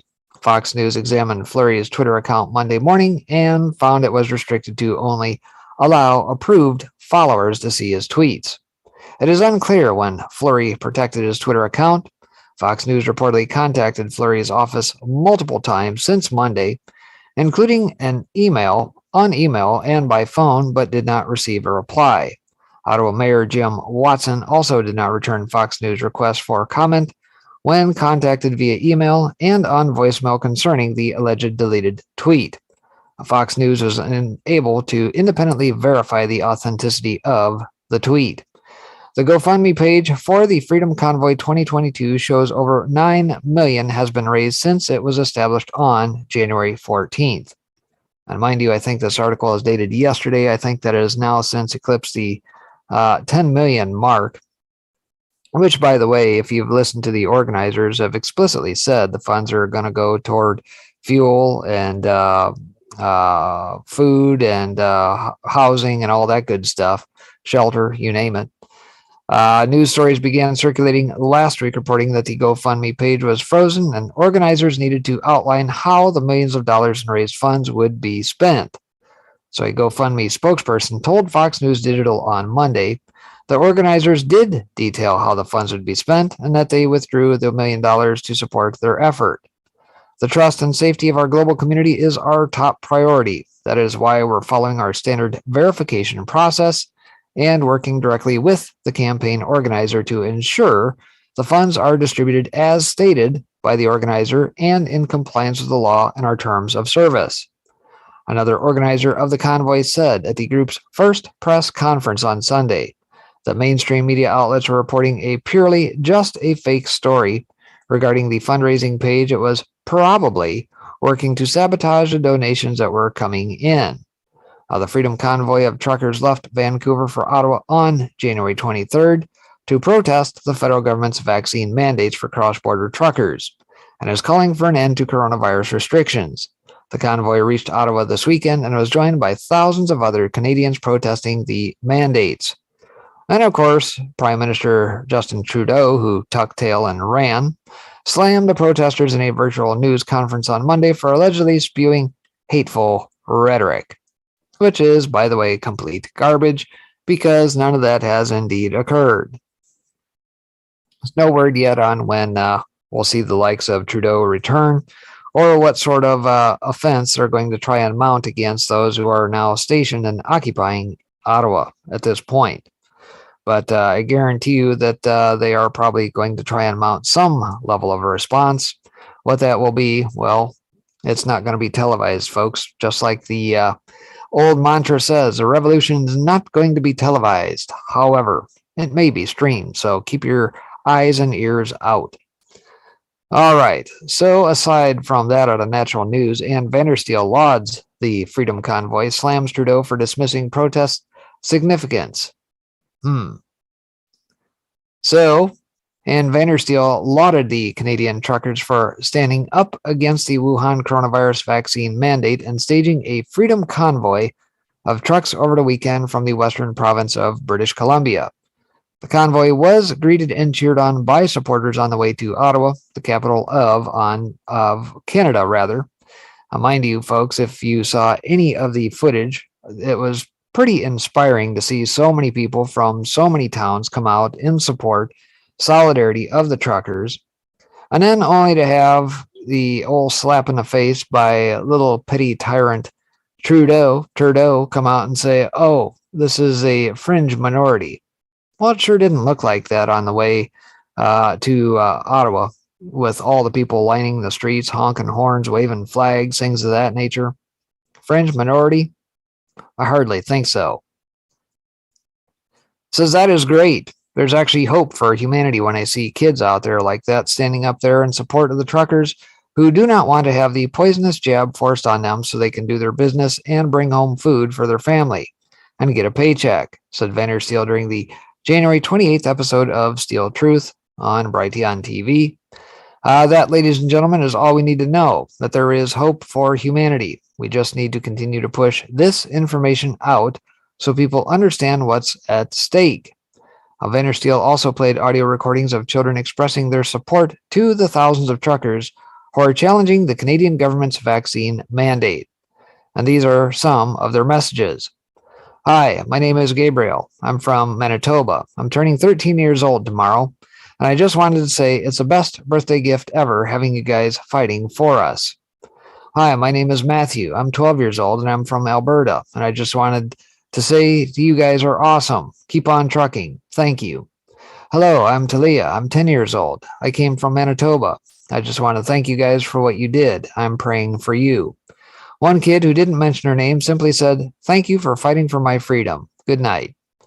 The convoy was organized in response to a regulation implemented in January, which requires truckers returning from the United States to show proof of vaccination.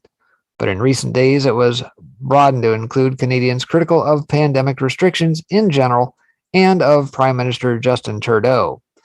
Vandersteel says Trudeau is one pathetic individual. Yes, tucked tail and ran.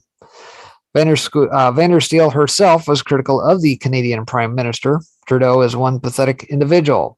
He has taken his time to not only dodge questions about this, but also throw what he considers to be water on the fire of the Canadians, Vandersteel stated. The Brighteon TV host was referring to a press briefing in which Trudeau expertly dismissed the significance of test. And he said, the small fringe minority of people who are on their way to Ottawa or who are holding unacceptable views, there it is, that they're expressing do not represent the views of Canadians who have been there for each other, who know that following the science and stepping up to protect each other are the best ways to continue to ensure our freedoms, our rights, our values as a country. Next question. And apparently he knows not what he speaks of. Throughout Saturday, January 29th, the trucks clogged the streets in and around Parliament, most of them bearing flags or signs denouncing public health measures related to the scamdemic. Thousands of protesters on foot roamed through the parked vehicles or gathered on the lawn in front of Parliament.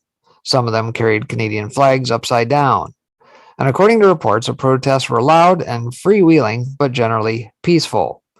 Protesters were still demonstrating Monday, January 31st. Ottawa police asked the public to avoid the downtown area, citing traffic noise and safety issues.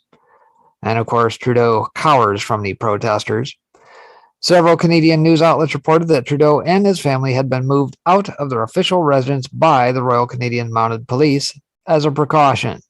The Prime Minister refused to meet the protesters. And this is not the story of our scamdemic, our country, our people, he said.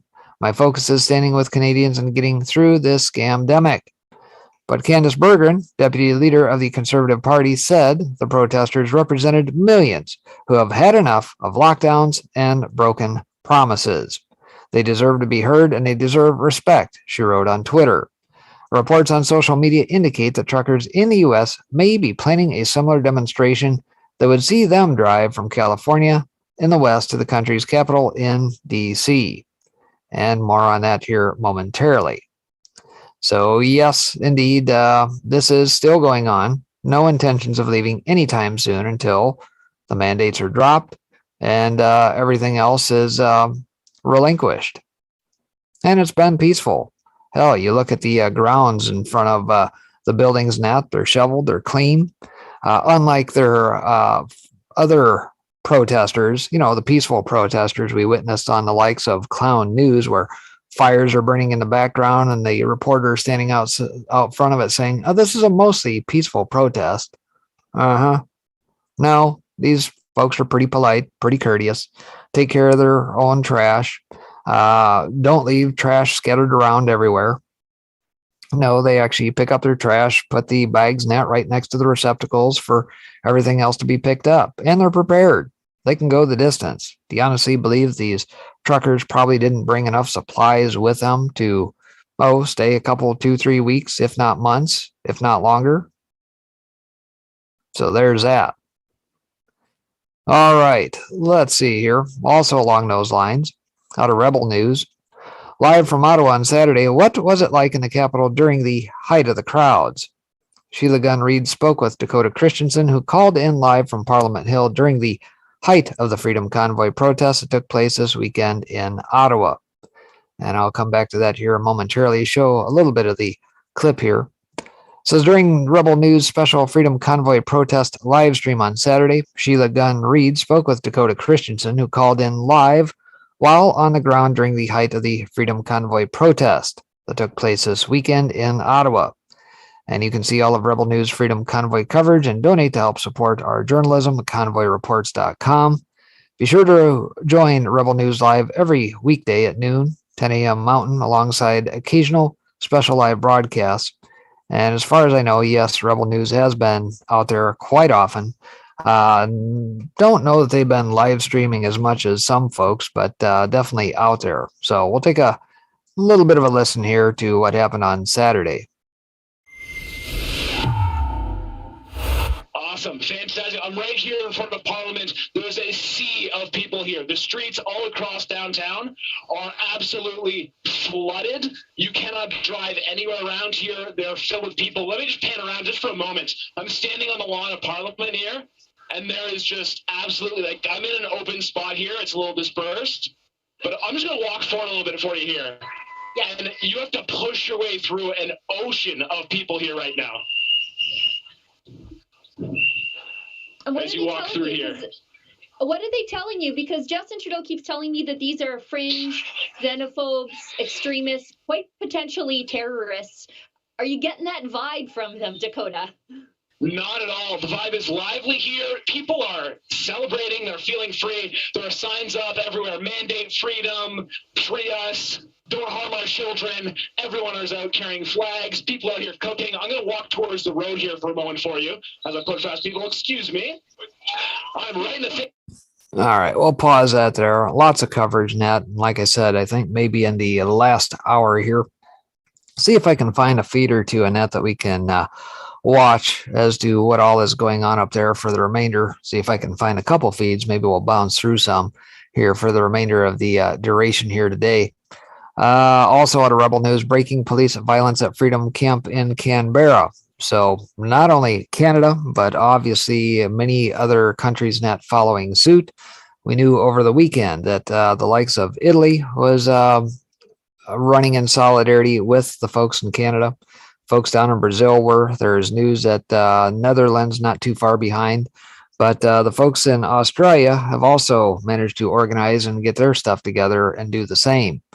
So out of Rebel News down there, dramatic scenes unfolded at the Freedom Camp established a kilometer from Parliament House this afternoon. Events escalated when police moved in to record number plates from vehicles deemed as being parked illegally. And here's Avi Yemeni. Breaking events escalated at the Freedom Camp in Canberra when police moved in to record number plates from vehicles. So we'll take a quick peek at this. Big fucking government, you are taking my blocks. Dogs wearing them ugly, like they should be.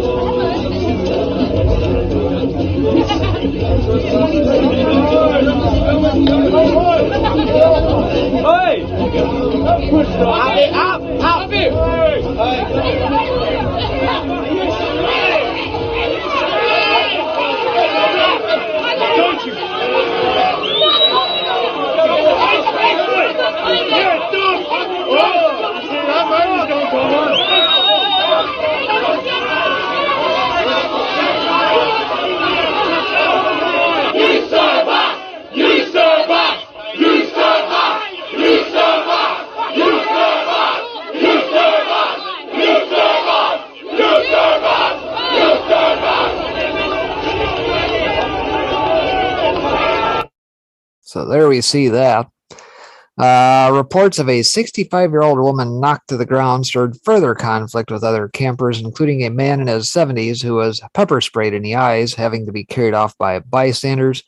People were seen cheering the man as he was carried away for assistance, and several from the crowd came to embrace him in emotional scenes as the man pleaded to hold the line and to keep fighting. In a statement earlier in the day, police said, ACT Policing is engaging with protesters and campers who are located near the Patrick White lawns, adjacent to the National Libraries and parks. This afternoon, Wednesday, the 2nd of February, ACT Policing will ensure people at this location are aware they are parked and camping illegally and may be subjected to fines and other penalties. Move-on orders may be issued in the coming days. The rights of people to peacefully protest is always acknowledged by ACT Policing. However, when illegal actions take place, the people responsible will be dealt with in accordance with the law. Many of those who attended the convoy to Canberra have established a camp on the grassed area where they have been united in a bid to have their messages heard by politicians.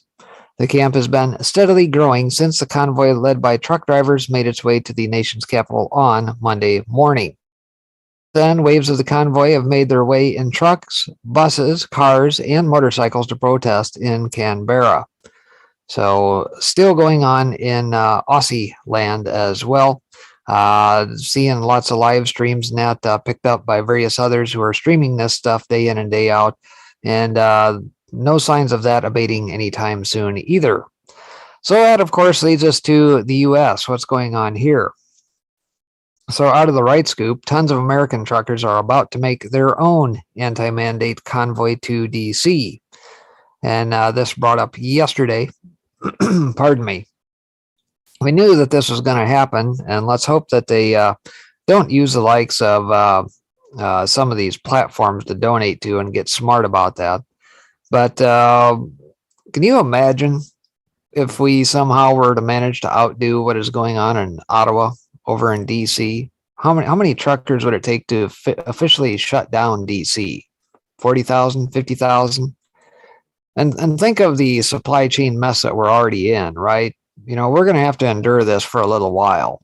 So if by chance you've got bare shelves around the country in your respective locations, well, chances are you better get geared up for maybe a couple months to prepare just in case. We don't know how long this is going to take. Obviously, we're watching with glued eyes as to what happens in Canada. But, we're watching countries all across the world, change course. The UK, we've watched it in the Czech Republic. We've watched it the Dutch and the Danish both here as of late revert course, and for good reason.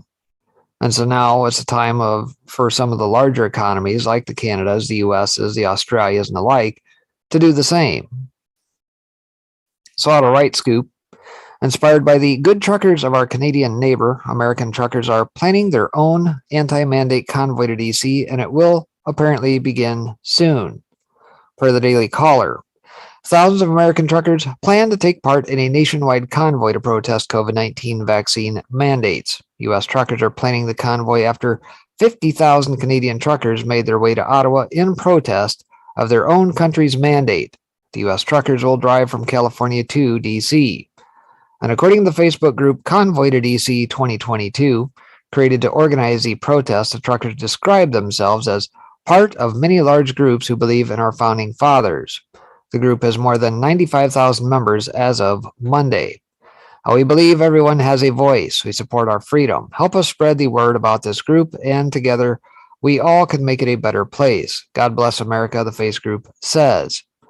If American truckers do not get vaccinated against COVID-19, they will not be allowed to cross the Canadian and Mexican land borders, KARK reported. Canadian truckers made their way to Ottawa earlier in January and are currently in the capital city protesting the mandate.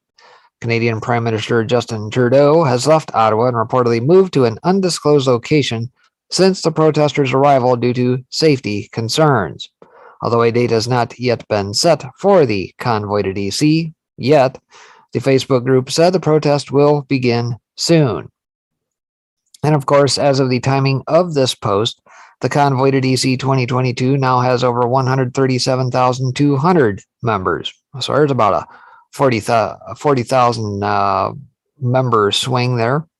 Ron DeSantis threw his support behind the convoy this afternoon, tweeting out, "Truck yeah," with his signature. So apparently that's a thing, all you mother truckers out there. It'll be interesting to see if Biden and the Dems react with the same disdain and contempt for American truckers in an election year, no doubt, as did Trudeau for Canadian truckers in his convoy. Clearly, these truckers have the support of many Americans, and they will all be watching. So there you have it. Date not yet set. However, I suspect that the organizers net are coming close to finding said date as to when the event will transpire.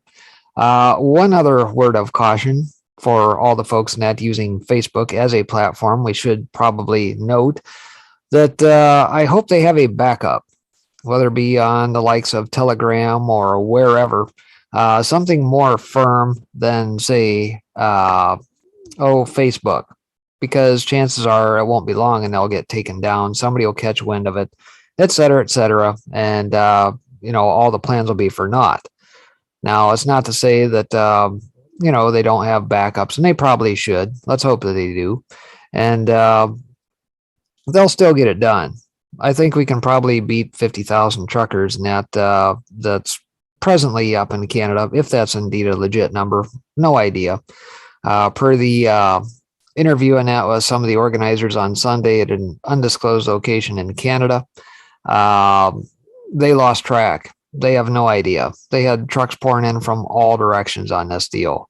Matter of fact, one of the other reports I came across said it was a Guinness World Record for the convoy length. I think it was well over, what I see, like 45 miles, something along those lines. Some ridiculous thing. And then, of course, they had to bring out their fact checkers to refute it, as if they have any say. But nonetheless, so I think what I will do here for the remaining hour here is I'll see if I can find a couple of decent live feeds in that. Maybe we'll see if we can intervene a little bit, see what's going on in Canada here today. So bear with me here just a minute as I try and find something to bring up here. I'll see if I can follow some hashtags. See what's going on out there.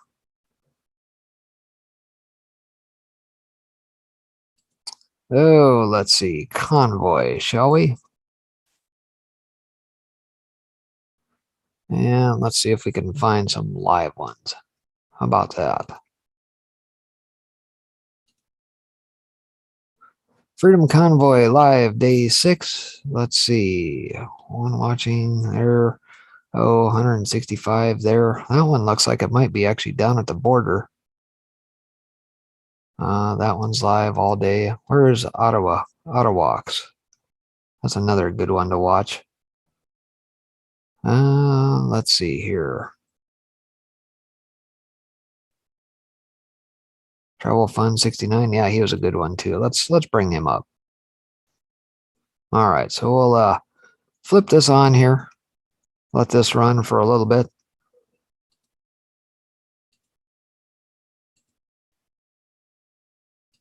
With the power bank.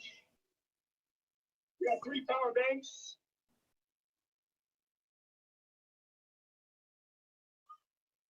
It's a lot warmer today. Keep an eye out for Queen Romana arriving in Parliament Hill to raise the new Kingdom of Canada flag. Cheers!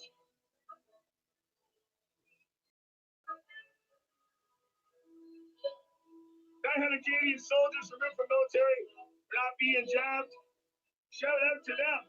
We're standing for freedom. We support you. God bless. Thank you so much for that. Yes, it's a very, very good message. See what's going on with fire there. Tell you what, if you guys got any other feeds net you want me to check out, whether it be on YouTube or Facebook, and want to throw them in chat, I'll see if I can bring them up here. Maybe we'll bounce between a couple, 2, 3 feeds over the next hour or so.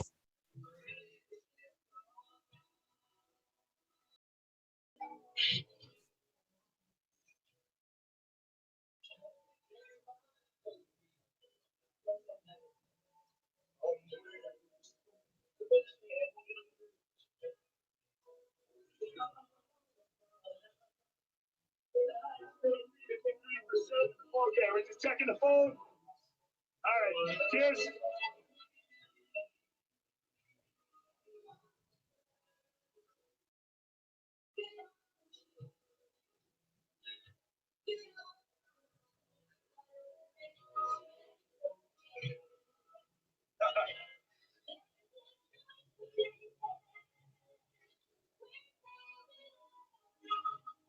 Almost 1,100 people in the chat.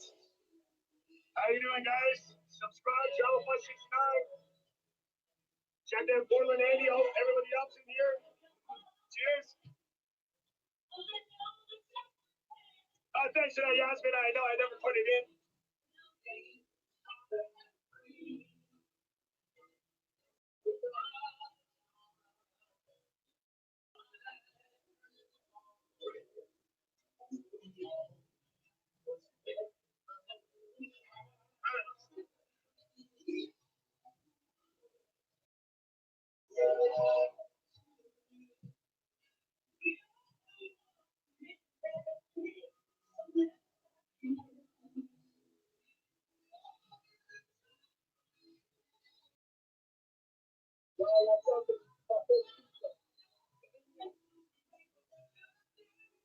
Wow, epic, epic.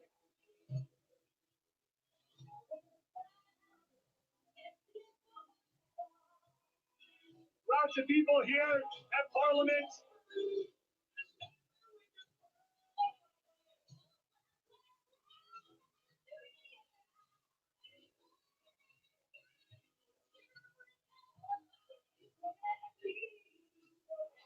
Billy Blue, yeah. All right, good tunes to see what's going on here. Let's get a better view here.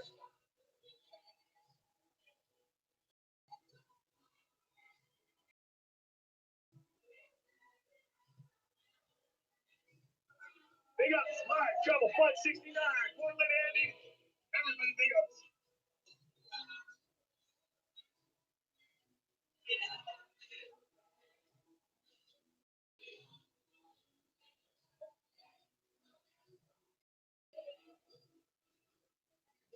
It's time for that flag to really mean something.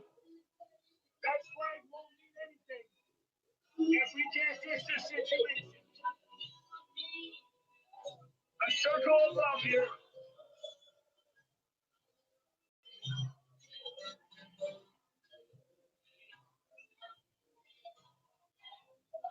Share this out. We're live. Trouble Plus 69, share this out. Look at the support. We are live.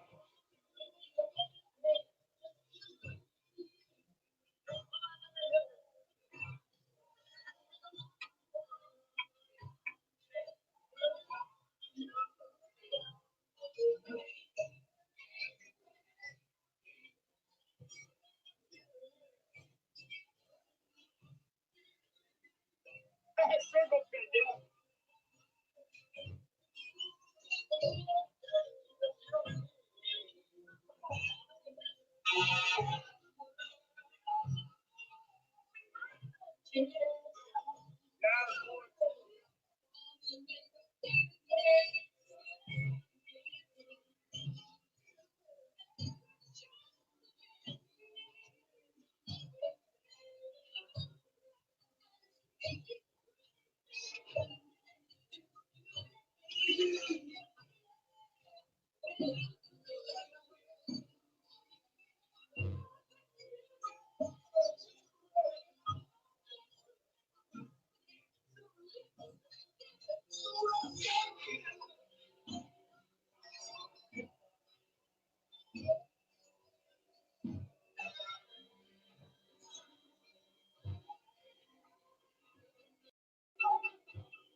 Yeah, it's definitely been cold up in Canada. We see a lot of these folks now pretty well bundled up. I think it was back on Saturday when it was so cold that they were showing one guy lifting about 4 layers of shirts on him. And of course, today, the same system that's hitting me in the middle part of the country here with about a foot of snow is also supposed to land in Ottawa here very, very shortly.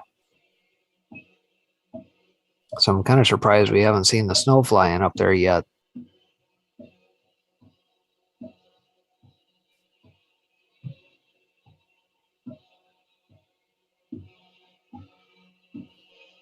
Look at all the looting going on. Look at all the broken windows. Fires started, overturned cars. Terrible.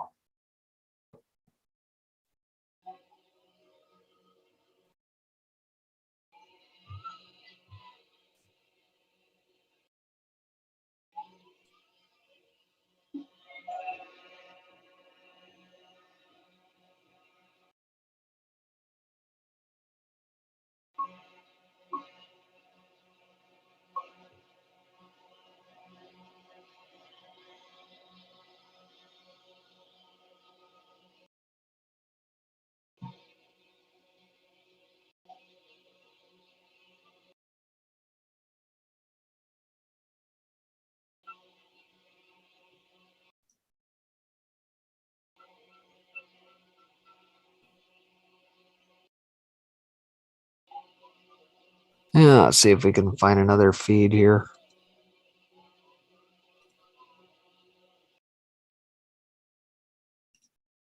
Convoy, Ottawa 2022. Yeah, let's see what we can find for live. Let's see, Star Street Adventures. That was the one we were just on.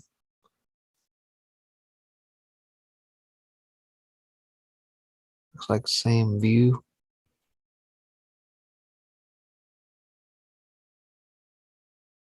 This might be down at the border. Let's take a peek.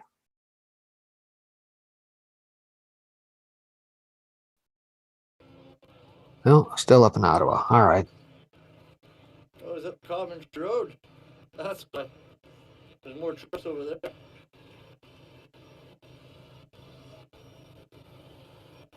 Oh yeah, weather's nice.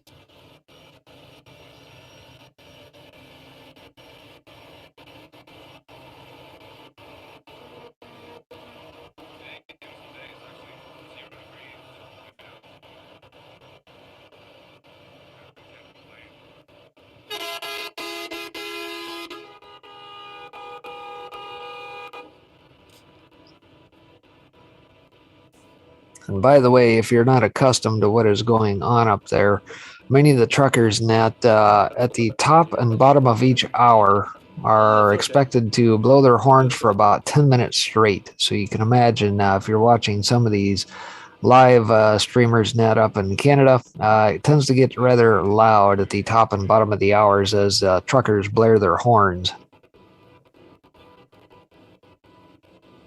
His job is because internet connection. Downtown, there's a lot of people. It could be your radio connection too. My apologies. Again, also.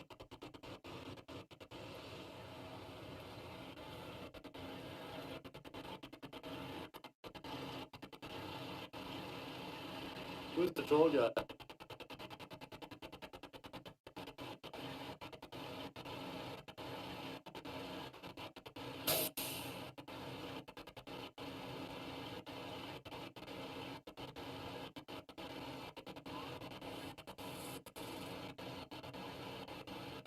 Sounds messed up.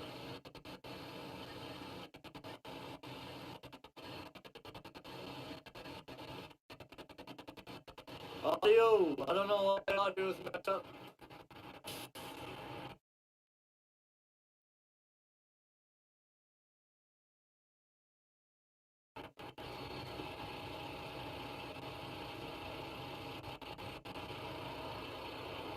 We're trying here. We're trying.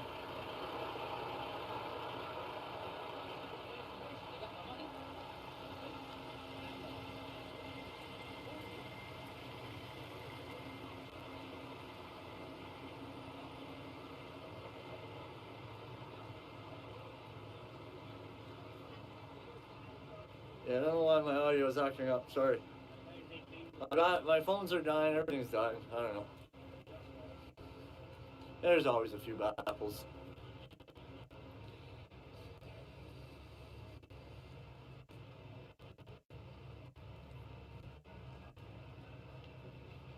Check some stuff out. Ryan Waters. How are you, bud?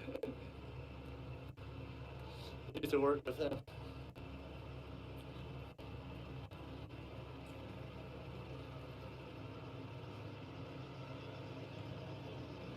It's peaceful tonight.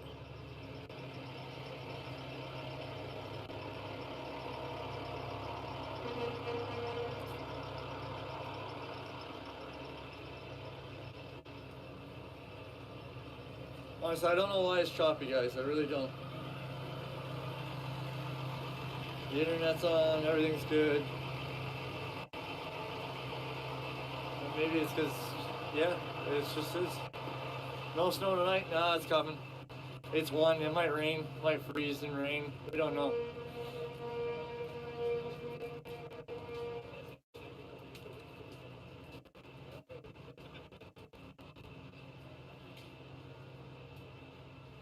Oh, I had my Facebook open on my other phone.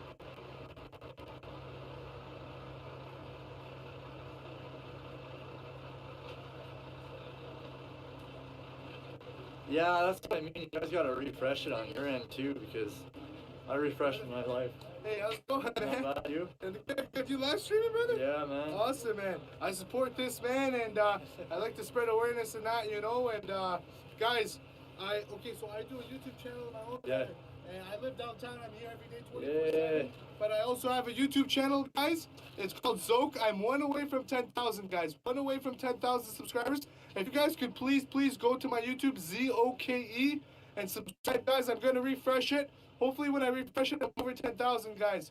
You could do it later, write it down, or do it now. I prefer do it down right now, man. You seem like a very nice guy, brother. Thanks, bro. I hope you show everybody on here Absolutely. all the pride. It's getting bigger. It's getting crazier. Of course. No one's leaving until we do this. Yeah. No, I agree with you, man. I guys, agree. yeah. Subscribe to this channel. I do prank video, guys. Prank videos. Nice. Thank you so much, Cool, brother. man. Thank you. Have a good one. I'm Ottawa's freelance photography. Awesome. I'll subscribe to you. Thanks. We need that. We need the proof. For sure. That's why I'm here. Me too. Enough the lies. No, exactly. Too many lies. Thanks for helping Zoke out there. Yeah, I just got used. He just plugged himself in there. It's hilarious, eh? It's okay. That's fine. We gotta do that. We gotta help each other out. It doesn't matter, man. If he's in the same industry as me, okay? We all gotta be together. We all gotta be one. So if he needs a few subscribers to make his day, let's do it. I've had YouTubers help me out. They shouted me out. There's Stanley, the dirt monkey. He shouted me out. Okay. Ken White Construction. He shouted me out once or twice. You know. You gotta help each other out. You just have to.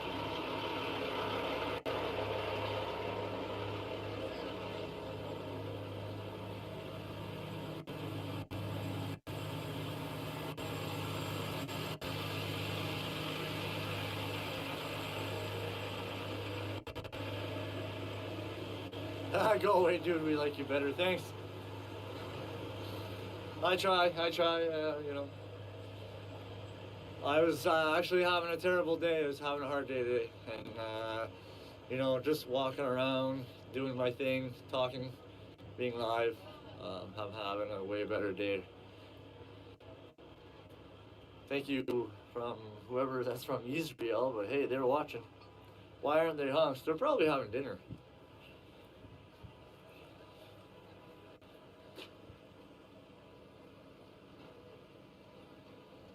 If they shot YouTube down, we're all going to Ottawa. I lost wages for those who were not able to go. You know, honestly, that's something they chose because there's no reason for them not to be able to go to work. Everyone in the buyer market, there's lots of room. I don't want to go film there because it's empty. It's a desert. You know, there's no point in going there. So. And then there's a restaurant that got graffiti. The graffiti was removed immediately. The truckers donated some cans and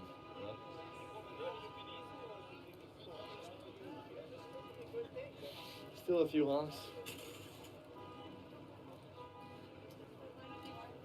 I think I'm going to pause this real quick here, and I just come across a link to the Ottawa City Council, and that's just wrapping up a meeting here. Let's see what this has to say. Looks like it's about an hour in length. We'll take a quick listen. They were diverted to a central parking spot, whether or area like Tunney's pasture or something, and then shuttle to the hill, walk to the hill, take the bus to the hill. The problem seems to be fixing the situation of getting them out of the core. What if we had taken steps, or why didn't we take steps, I guess, is the question, to keep them out of the core in the first place and still allow them to protest as they're lawfully allowed to protest? Thank you very much, Councillor. I think I addressed.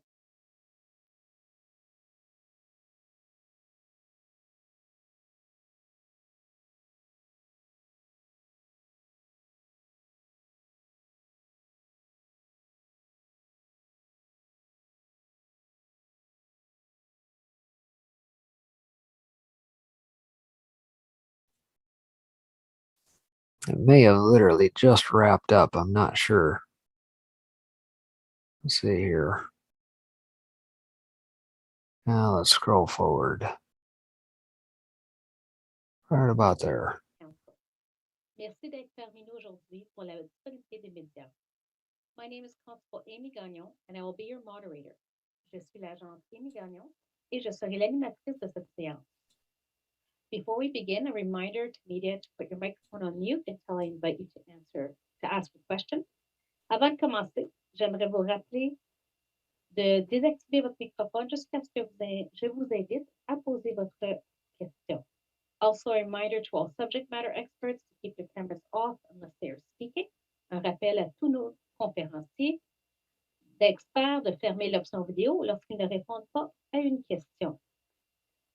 With us this afternoon, we have Mayor Jim Watson, le maire Jim Watson, Chief Peter Slowly, le chef de police Peter Slowly, Deputy Chief Steve Bell, le chef adjoint Steve Bell, Deputy Chief Patricia Ferguson, la chef adjointe Patricia Ferguson.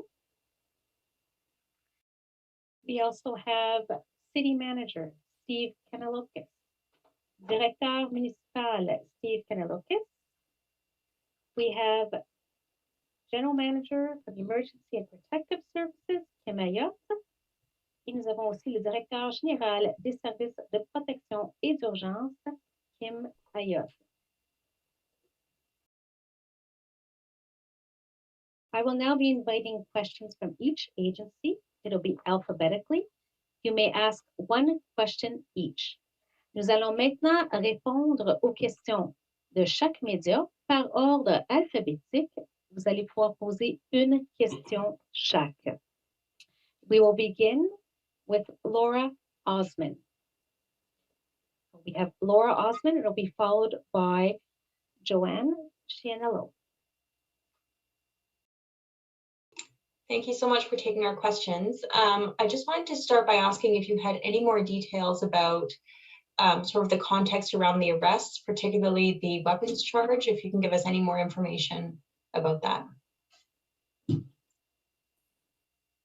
you very much, Laura. I'll turn things over briefly to Deputy Chief Bell for the specifics of the weapons piece. I can again remind listeners and media, thus far, 3 people have been charged with criminal offenses.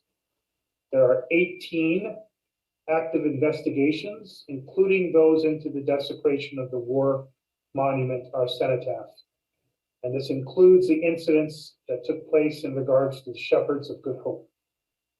We will be releasing today a photo of the individual involved in the crime at the cenotaph, and we will be continuing our appeal to the public to support in identifying this person so that we can arrest them and charge them and prosecute them. We'll appeal to the public to continue to send in any reports of hate crimes or any other crimes in association to this demonstration. We continue to receive calls to our hotline in regards to criminal complaints that are being investigated, hate crime instances that are being investigated by our hate crimes unit. In regards to that specific weapons case, I will turn that over to Deputy Chief Steve Buck. Thank you, Chief, and thank you for your question, Laura. So specifically around that case, we received information through our open source social media scans that somebody was looking to attend the protest with a weapon. We were able to intervene and intercede that person, and as a result of that stop and the subsequent investigation, a weapon was seized and the male was subsequently charged. Are you able to say what the weapon was? Yeah, the weapon was a long gun, and as I indicated, it has been seized and now entered into evidence for the case. So let's nip this in the bud right quick, because I guarantee you that the Mockingbird media in Canada will probably try and whip this up into something more than it is. They'll do their damnedest to try and inflate this as much as possible. Now think, based on this guy here, what little we've watched him here today, how many people has he come across? How many trucks nets he got sitting there, right? And one person out of that many people, you think possibly, you may find one bad apple in the mix? Maybe. And whether or not they're even associated with them, that's a whole nother story. So keep an eye on the Mockingbird media trying to whip that up north. Our next question goes to CBC, Joanne Chianello. It'll be followed by City News, Alex Gouge. Go ahead, Joanne. Hi, can you hear me there? All right. Sure, sure. I have a question for both the Chief and the Mayor. Chief, you have said that you increasingly don't believe that there is a policing end to this demonstration, occupation, whatever we're calling it now. Can you be clear about what you mean? That is alarming to people, and I'd like to hear what we're talking about when we say that. Thank you. Again, we continue to look at every potential option available to us within the legal bounds, from negotiation through to court injunction, through to an enforced removal. All of the options that are available to us. Increasingly, as we see demonstrations, not just here, but elsewhere in the country, where there are efforts by strictly a policing action, we are not as confident as we have been that police alone will resolve this situation substantially, never mind in totality. And it's in that context that I make the statement: there is likely no policing solution to this, but in combination with other efforts, there may be other opportunities to substantially reduce, if not end, this demonstration.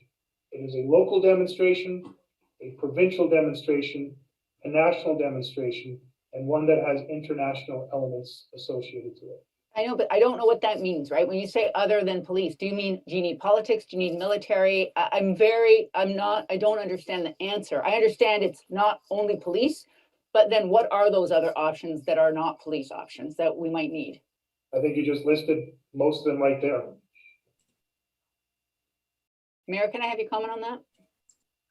Yeah, if I can offer a comment, Joanne, this whole protest, march, and occupation can end tomorrow if the leaders of the group show some empathy, as they say they are. People's nerves are frayed. They haven't been able to sleep for 5 nights in a row. People are being harassed on the street. They're being attacked in coffee shops. We see someone wanting to bring a gun down to the Parliament buildings. That's a load of crap. None of that has happened. This guy is blatantly lying. None of that stuff has actually happened. People's nerves are on edge after 5 days. How about people's livelihoods? How about that? You just notice the defiant behavior of these folks. They have no intention of backing down. They think they're going to get their way, and they're not. Of this march are not hurting the government, they're hurting the people of Ottawa. And I think it's time that they show some leadership, show some backbone, and get out in front of this and say, folks, we've made our point. We're doing more harm than good by parking and honking all hours in residential neighborhoods. It's time to move on. That's one of the solutions, is they have the leadership of the movement that claim they want to be empathetic today in a press release. Well, if they're concerned about our city and they give a damn about our city, they move on and stop harassing our people. This has gone on far too long. Thank you. But we know that's not going to happen, right? Like that, or let's just say. Yeah, he's absolutely right. It's gone on far too long. You got a shady criminal or element of your government there. And maybe the best thing, Mr. Watson, would be for you to resign your post. How about that? Follow up, maybe. I'd like to hear about that. Sorry, Joanne, there's actually no time for follow-up. We're just doing one question. Sorry. All right. Thanks. So thanks, Joanne. And we now move on to Alex Gouge from City News. Alex will be followed by Ted Raymond from CTV Ottawa. Alex, you may go ahead. Hello, my question is for Steve Kanalakis today. With some snowfall on the horizon, about like 10 to 15 or 20 centimeters expected, what is the city doing to plan for snow removal in the downtown core given the ongoing demonstration? Hi, Alex. The city has been working with the police and the National Capital Region Control Center to ensure that the downtown streets get plowed. Obviously, the area that's occupied, or I should say, I don't want to use the word occupy, where trucks are parked on the streets, we won't be able to get into there. We'll have to see if we can get into some of the sidewalks. That's what we're most concerned about in some of those areas. We'll be able to scrape down the roads after, should those trucks move. But in the interim, we're going to be plowing around those areas that are barricaded off, and we'll be able to get to them after. So there should be no disruption to snow clearing in the downtown core, other than the parts where trucks are parked and we can't get our heavy equipment or our sidewalk equipment in to scrape down those sidewalks. So they'll have. Now, I'm not sure what sort of delusional ivory tower this guy situates himself upon, but I would just about bet. And we'll have to see how this plays out. Let's say Ottawa does get 15, 20 centimeters of snow, what have you. Do you honestly believe that these folks are going to side with these little petty tyrants, or are they going to side with the truckers? Because last I checked, most of these trucks are truckers that have plows on the front of them. And whose side do you think that they're honestly going to be on? So consider that. There'll have to be a cleanup after the fact once those trucks move. Thank you, Alex. We'll now go to Ted Raymond with CTV Ottawa, followed by Craig Lord with Global News. So Ted Raymond, I believe you're here. Okay, can you hear me now? Yes, go ahead. Okay, perfect. Sorry about that. Okay, so my question is to Chief Soley. Why did police allow these heavy trucks to just park anywhere they wanted on major roads throughout the downtown, starting on Friday and into Saturday? Was there any anticipation? Did you not anticipate how difficult it would be to get them to move out? And do you think that was a mistake to just allow them to park anywhere and not enforce any of the parking rules that exist in this city? Thank you very much, Ted. As I explained, maybe you weren't present for the briefing to council. That in fact did not happen.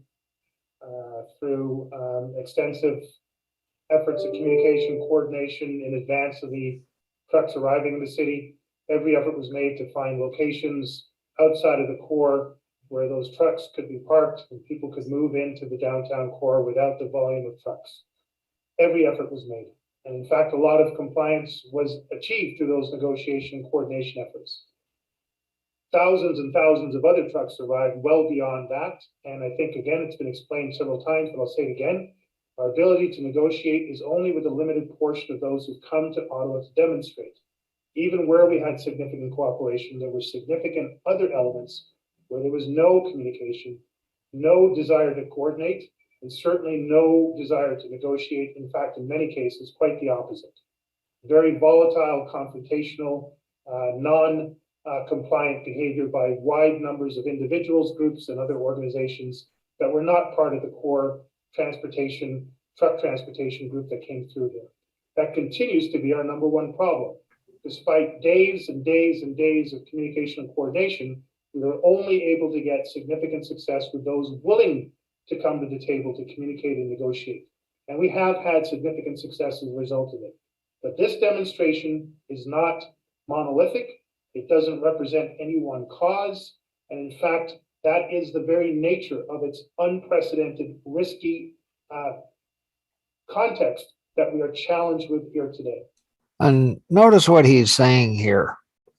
Yes, there was a core group. There was a group that was on Sunday at an undisclosed location. They talked for about 49, 50 minutes, whatever, talking about some of these very things. But there were just so many truckers that came from all across the nation and even up from the United States that these guys were literally overwhelmed. There was not much they could do. They were outmanned at every turn. So when he says they're trying to negotiate with a core tenant, well, yeah, that only works if everybody is all of the same accord and of the same group. And that's kind of the beauty of it, is that it's non-centralized. And that's probably the part that they miss out of all this, that all of this has to be organic. Yes, there is an element of what has to be organized at some top level, but they don't necessarily represent the views and everything of the whole body of folks coming into this. And that's why it's worked so effectively on behalf of the truckers at this point. We did get a lot of trucks to not come into the downtown core. A lot more came, and a lot of them had no intention to follow any direction. I will ask Deputy Chief Ferguson to speak to the traffic plan that we're putting in place for this weekend. Thank you, Chief, and thanks for the question, Ted. So we have hardened the footprint that we have right now, and that you may have heard we'll be putting up barriers, concrete barriers and other jersey barriers to prevent any more vehicles from getting in that area. We are limited in the amount of barriers that we are able to put up. We cannot obviously just put up barriers around all of Ottawa and prevent people from rolling in. So the chief mentioned we are doing a lot of negotiations with our police liaison team, and our traffic officers are now focusing their enforcement on Highway Traffic Act violations. And we've seen a number of them taking place in terms of people driving the wrong way down certain streets, that type of behavior, and reckless driving and without due care and attention for the motoring public. So we will be enforcing those rules in earnest moving forward. Just to reinforce that, Ted, again, thank you for your question. We are engaging in enforcement from bylaw infraction, parking infraction with the support of city bylaw. Kim Ayat has provided information in an earlier briefing to council around a large number of tickets issued within the immediate vicinity of the footprint of the demonstration. Increasingly, as we've been able to free up our officers and our bylaw partners, we've been able to move that enforcement out beyond the immediate zone into our communities that have been most impacted. That will continue to escalate the level of enforcement for bylaw, provincial statutes, as well as criminal code statutes, which I briefed on our earlier question.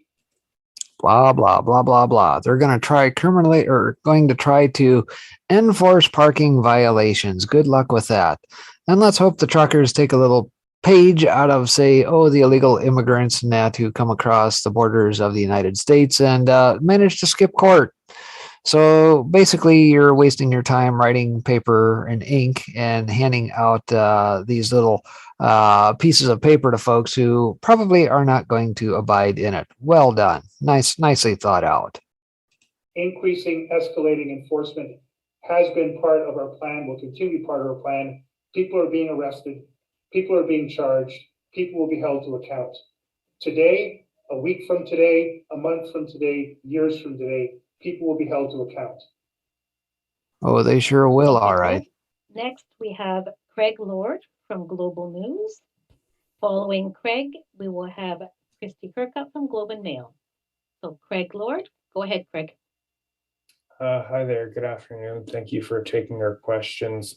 Chief Slowly, I know that you don't have firm numbers on what we should expect this weekend, but can you give Ottawa residents any sense of what they should expect in general? Will it be a repeat of this past weekend? Will it be diminished, or what will be different this weekend, or the same as more truckers or convoy supporters are expected to come to Ottawa again? Thank you very much, Craig, for the question. I'll turn things over to Deputy Chief Bell, who's overseeing our intelligence operation. Yeah, thanks very much for the question. So in terms of the what we're anticipating this week, as I indicated in the press conference, we've been following intelligence since the inception of the convoy about 2.5 weeks ago. We continue to work with our partners between the RCMP, the OPP, the Sûreté de Québec, et Gatineau Police, to look at gathering as much relevant information as we can in a timely basis to set up and develop our operational plans. As we're doing that, we're gathering information that we expect to see unfold over the weekend. So far, what we're receiving and what we're anticipating to happen is the convoy and the footprint that is currently within the streets of Ottawa will maintain relatively stable, but we will see an increase in vehicular traffic come into the city. We're following through our intelligence sources many different groups that are indicating that they plan to come to the city to support the protest, similar to what they did last weekend. Beyond those that will come into the city in vehicle, we know last weekend that there was a considerable amount of foot traffic that converged in the market area that we needed to respond to. We anticipate to see those same levels again this weekend, but we expect to see the addition of counter protests as the weekend unfolds. There's been a considerable number of people who have obviously voiced displeasure about what's occurring and have identified that they would attend the downtown core and provide counter protests to the convoy and the truckers in our city. Thank you, Craig. We will now go to Christy Kirkup from the Globe and Mail, who will be followed by Mylène Craig de la Presse. So go ahead, Christy. Hi, good afternoon. I'm wondering if we could just go back to the question that Joanne had about the significant element that you talked about in terms of the United States, the funding, organization, and demonstrating that is coming from south of the border. What do you know about this, and what's driving this? Thank you very much, Christy. I don't think I'll be able to provide much more than what I did before. Through the various levels of intelligence gathering we've been able to get. We've seen funding sources from within Canada. There were some theories that funding was coming from different parts of the world. As of today, the only verification that I've been able to receive are funding sources from the United States. From the Globe and Mail, did you notice the question asked? What is causing this? Are they that delusional? Are they that so high in the sky that they don't understand what this is about? Have they been given over to their delusional fantasies? They're lost in their own little bubble of whatever it is. Insane. Thank you, Christy. And people, why they have a disdain for the Mockingbird media. Mylène Craig de la Presse, qui sera suivi de Julien Paquette, Le Droit. Mylène? Oui. Tu peux poser ta question. J'aimerais savoir, est-ce que vous pouvez nous en dire plus sur la personne qui est recherchée? Maybe I'll ask this in English. Can you tell us more about the person that you are looking for in regards to the War Memorial incident? I noticed that the person has a SQ hat on their head. Thank you very much. I'm going to ask Steve Bell to respond to that question. Thank you for your question, Melanie. So what you've seen is initially we received through social media many complaints about an individual who was engaging in inappropriate activities on the War Memorial, particularly the Tomb of the Unknown Soldier. We initiated a investigation as well as dialogue with our Crown Attorney's Office. And as a result of that, we've received more social media images as well as other information about the activity of that person during that period of time. Earlier this afternoon, we put out a press release with a picture of the person that we're seeking to identify, to look to have people contact with the identity, or to have the person engaged in that activity turn themselves into police. That's an ongoing investigation, and we will continue to update on the progress of it. And by the way, that's a bit of a non-investigation at this point, because as you will find out, and if you've watched any of this play out over the course of the last 6 days, I can't remember if it was on Monday or Sunday when said incident took place. A lot of folks on the ground were talking about this. And matter of fact, many of the truckers actually went over and cleaned it up. Now, when's the last time you saw Antifa or BLM do that while toppling statues around the country? Oh, they haven't? And oh, by the way, never mind the fact that they caught on camera some lady yesterday throwing eggs at trucks out of her pocket while filming and talking on the phone. But hey, that's purely okay. We'll turn a blind eye to that, huh? And Liliane, just so you know, that press release with the picture will be going out this afternoon. Alors, pour tous ceux qui, il y a une photo et un communiqué de presse qui sortira cet après-midi avec la photo et plus d'informations. Merci, Mylène. Maintenant, Julien Paquette avec le droit. Julien Paquette, le droit, followed by Bruce Dietrich with the Ottawa Citizen. Bonjour, content que vous ayez accepté de prendre nos questions aujourd'hui. Bon, les résidents de centre-ville ont plusieurs complaintes à faire. On a entendu vendredi dernier et plus tôt cette semaine que la manifestation ne devrait pas avoir d'impact sur des activités de la ville comme la collecte de déchets, par exemple. Mais j'entends de résidents depuis hier qu'il y a certains édifices à logement où c'était un problème. Donc, je serais curieux d'en savoir davantage. Est-ce qu'il y a effectivement, est-ce que vous êtes capable de nous donner l'information sur effectivement s'il y a des bâtiments où on n'a pas eu accès à cause de la manifestation ou s'il y a des retards quelconques par rapport à ces services-là? Kim, est-ce que vous êtes ici pour répondre? Oui, merci, Julien. À ce moment, nous autres, pour les déchets, on ramasse les déchets et il n'y a pas de problème. Les édifices qui ont des problèmes, peut-être, c'est parce que c'est pas la ville qui ramasse leurs déchets, c'est eux autres qui sont responsables pour leurs déchets eux autres mêmes. Puis peut-être que les camions ou les gens qui viennent chercher les déchets pour ces édifices-là sont pas... ils ont décidé de ne pas venir parce que ça se passe. Vraiment, c'est un autre problème qu'on n'a pas entendu. C'est la première fois que j'entends ça. Si tu as de l'information, tu pourrais me l'envoyer et on pourrait regarder qu'est-ce qu'on peut faire pour leur aider aussi. Merci, Julien. Thank you, Julien. Next, we go to Bruce Dietrich from the Ottawa Citizen, and then followed by John Willing with the Ottawa Sun. So Bruce, I guess my question, can you hear me? Sure can, go ahead. I guess my question is for Chief Slowly, and I appreciate your concerns about not igniting this powder keg, but I'm wondering if, I don't know if you saw on social media, there was a picture of 3 women standing in a road that had stopped a transport truck. And I'm wondering if you are concerned that the perception of inaction is going to cause residents to take matters into their own hands, and especially with Steve Bell mentioning counter-protesters coming this weekend. What are your concerns about that? Thank you very much for your question. I share those concerns. That's why we've gone as far as we have, and we'll continue to push ourselves to provide the most fulsome information, particularly in briefings to our board, our mayor, our council, and the media. This is almost hour number 4 or 4.5, I'm not sure.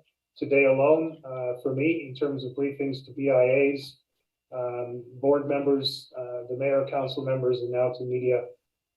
In addition to our social media efforts, we're trying to help people to understand the full context of what we're doing. All options are on the table. Enforcement is escalating. We're moving resources when we can away from the downtown core into the affected neighborhoods to take enforcement actions and to provide a greater sense of safety and service to the citizens. That's being done in coordination the city workers and our partners in policing. But we simply have a significant risk scenario that we can't solve all the problems for in a way that we'd like to. I would really encourage members, we know there's underreporting by community members who have been directly affected by hate incidents and hate crimes.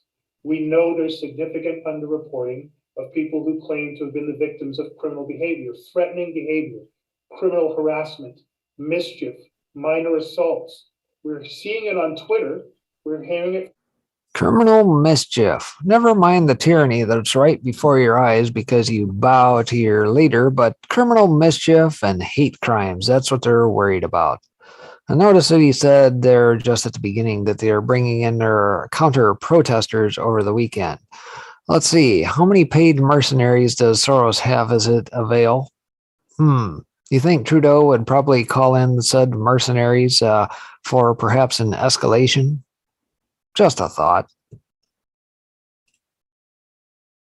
From council reports, and we're hearing it from media reports.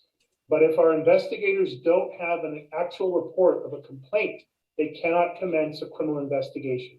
Where we do have complaints, and so far to date, I remind, we have 18 active investigations into those who reported criminal complaints to us. Within those 18 investigations, we've been able to arrest and charge 3 people for those criminal offenses. We are actively seeking the person wanted in connection to the cenotaph crime. Where we get reports, we are able to assign investigators, and so far we've been able to actually arrest and charge people for those criminal offenses. But we can't arrest, we can't charge people for what we don't have complaints for. Please encourage through your media reporting people to utilize our regular call centers and our hotlines to report criminal activity, hate activity. They will all be investigated, and wherever possible, we will pursue people across the city, across this province, across this country, and internationally to charge them for those offenses. Thank you.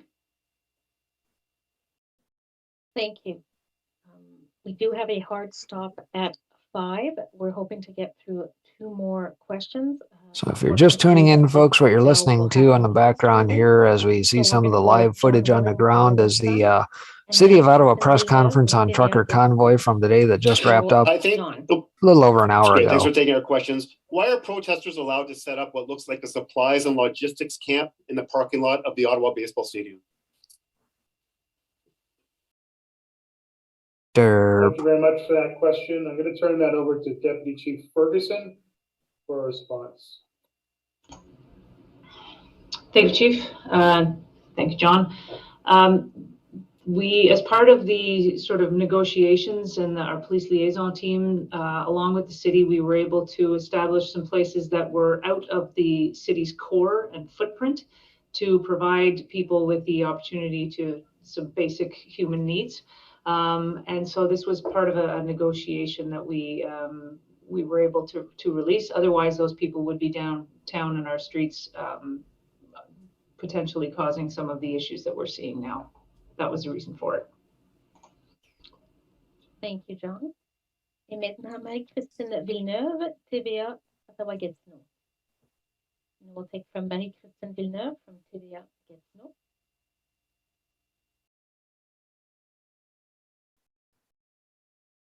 Can we also have Alex from the Star? I turned down the interview saying come to the press conference, so I don't want to mislead him. So we can have him after TVA.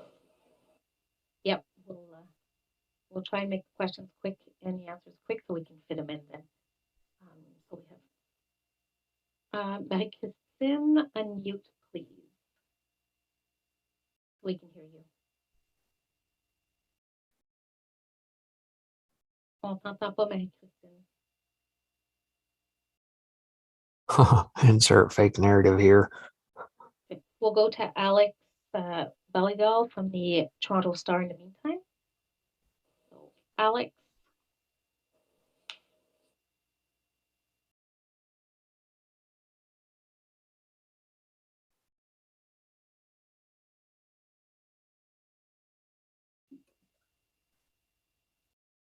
Hey, sorry, can you hear me okay? Yep, go ahead, Alex.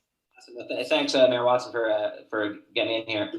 I just want to understand, I think this is a question for Chief Slowly, actually. I just want to kind of understand where this is going. So it sounds like we're expecting maybe thousands of more people to come back to have a similar demonstration that we saw last weekend, again this weekend.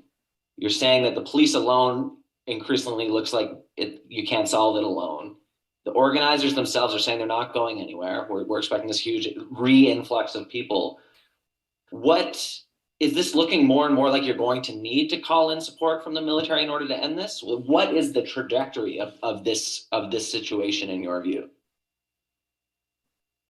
Thank you very much for the question, Alex. I know it's an answer that didn't seem to have traction before, but I'll go back to it again. My responsibility as a chief of police here is to serve and protect this city, and to do so in the most effective and adequate way possible. While I have a certain amount of ability to negotiate and use a range of options all the way through to the use of force and the application of enforcement through bylaw, provincial statute, and federal statute, including criminal charges, all of which we have done and will continue to do. We are charging people under the bylaw. We are charging people under the Provincial Offences Act. We are charging people criminally. We have a range of active criminal investigations, and we will charge the people who are responsible for the offenses, no matter how long it takes and where they live and where they register their vehicles. But I do not have a mandate under the Police Services Act to negotiate with the tens of thousands of people who come to Ottawa to exercise their charter of right to free speech, freedom of movement.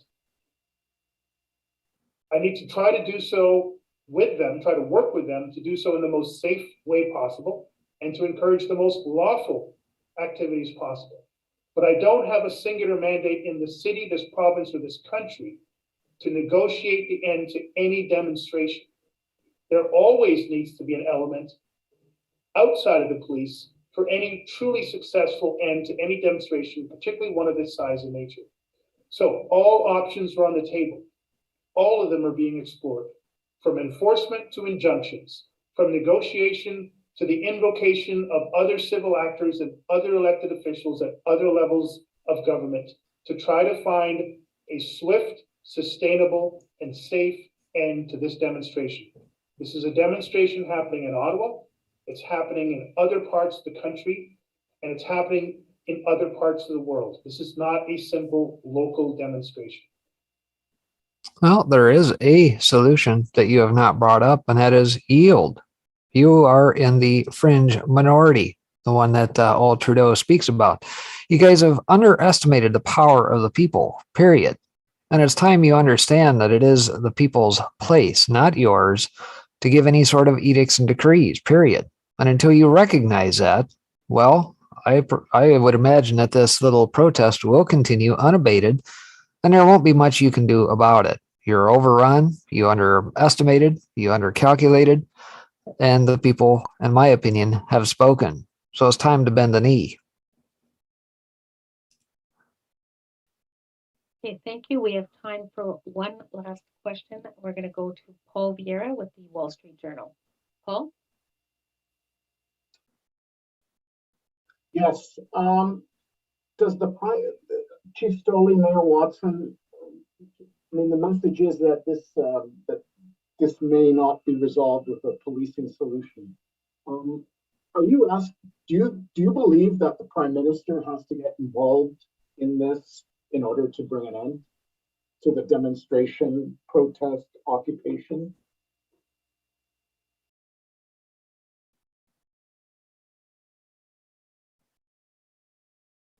Is that to the chief? Whoever wants to answer. Chief? That's a question for politicians to decide. It's a question for the Prime Minister's office if you choose to send that to him. I have a responsibility under the Police Act to look after the safety of the city, and that's exactly what I've been doing. We'll continue to do so, but there needs to be other elements brought into finding a safe, swift, and sustainable end to this demonstration that's happening here and across the country. If I can add, we obviously are going to require the resources and the goodwill of all three orders of government because this is bigger than the city of Ottawa. We happen to be targeted because we're the home to the nation's capital. But obviously, we're going to have to continue to count on the support of our federal government and the provincial government for a number of things, including funding and resources to ensure that we bring this protest to a peaceful conclusion sooner than later. Thank you. Merci. Thank you. Unfortunately, we apologize to the media we have not been able to get to. Alors, on s'excuse aux médias auxquels on n'a pas pu avoir le temps de poser vos questions. This concludes the time we have. And so, cela conclut le point de presse pour aujourd'hui. Thank you very much for having joined us. Merci de vous être rejoints à nous. All right, so it looks like that was the entirety of the presser and that out of the city of Ottawa.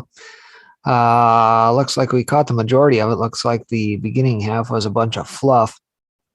So I guess the remainder of the time here we'll track with what's going on down in the streets.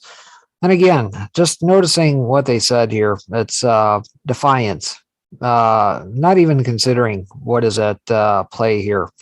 And them continuing to think this is just some run-of-the-mill protest or something that they can sweep under the rug. And, you know, tomorrow they'll clean up the city and everything will go back to normal. Well, whatever their version of normal is, it's not happening. Hell yeah, we got an army on the internet. And we got an army on the streets that people don't realize.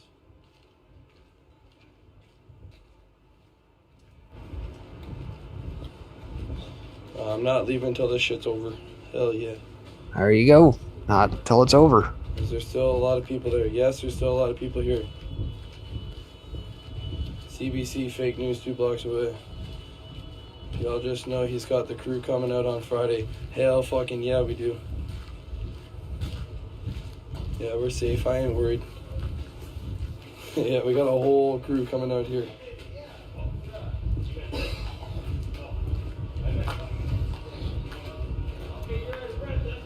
Big truck, fucking yeah, hell yeah.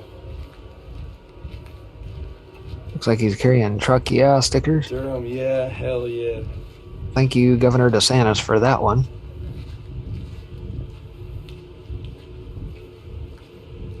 Yeah, Connie, you just messaged me in my DMs.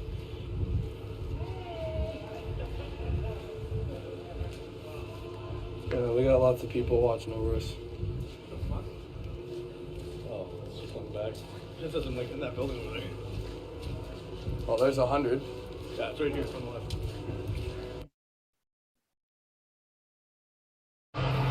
So, 3 days to it was frozen. 3 days to freeze. Oh, okay. So, how long are you staying with your truck? As long as we need to. Yes. Same with us. We've been here since Thursday. Where are you from? We're from Oshawa, just outside of Toronto. Where are you from? Niagara region, Appleton. Nice, amazing. Yeah, we've got schedules where we're trying to get more diesel in, keep the food steady. Yeah. Nice. Yeah. But this is so great to see the truckers eating that. See you later.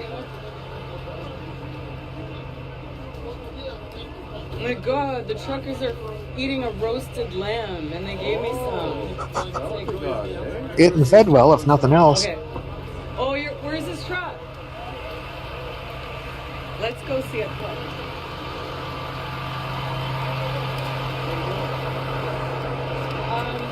That's coming from Ed. He's gonna go show me the truck.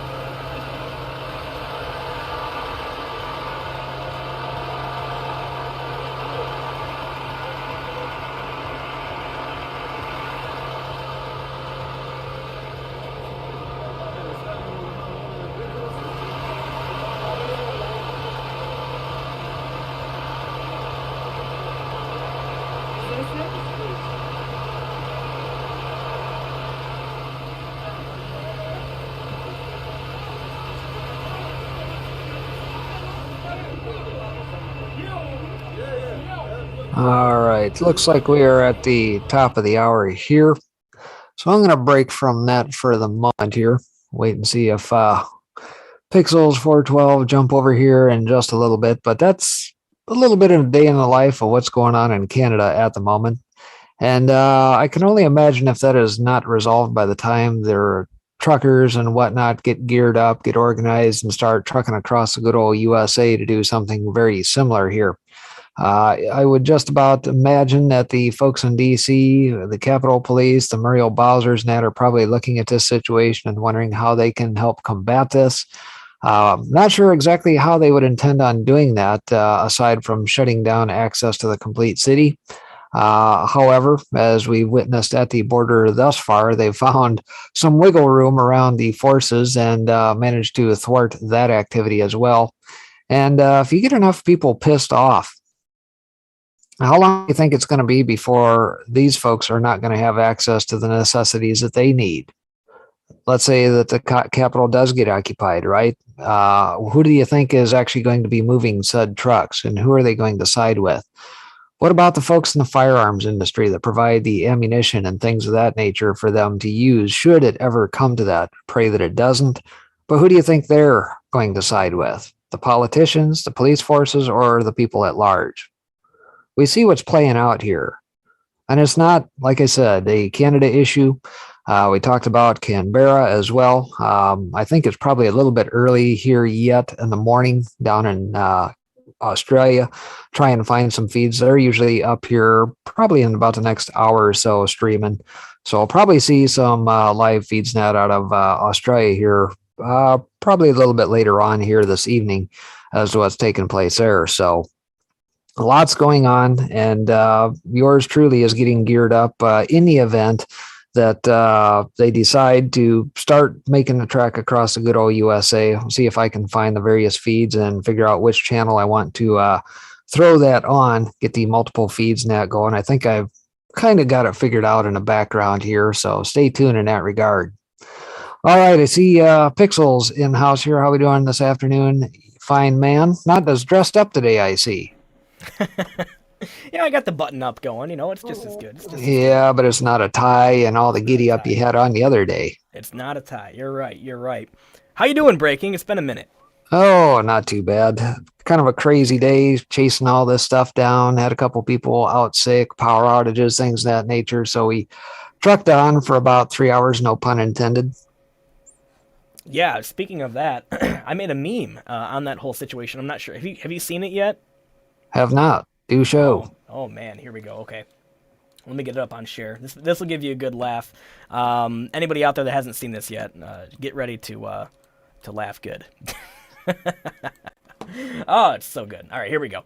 Te llamo para que vaya a recoger las paelleras. Y me acuesto en su, ya para abrir el restaurante que era el arroz. Y me llama el cocinero. Risita, ¿qué? Ve por la paellera. Venga, que las 2 de la tarde ya están aquí. Miren, bañador, en las chanclas, todo despeinado porque no me dio tiempo nada ponerme las chanclas y el bañador. Voy a la playa, había subido la marea. Jesús.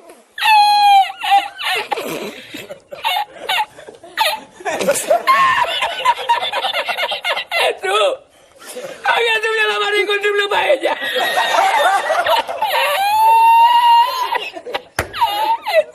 Y la encontré porque estaba la paellera agarrada metida entre las piedras de Chipiona del faro. Y cuando entro en el restaurante me ve el cocinero con una paellera y adentro la vende paellera.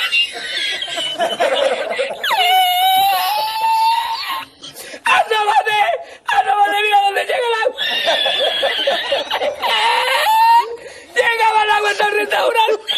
Había subido la marea.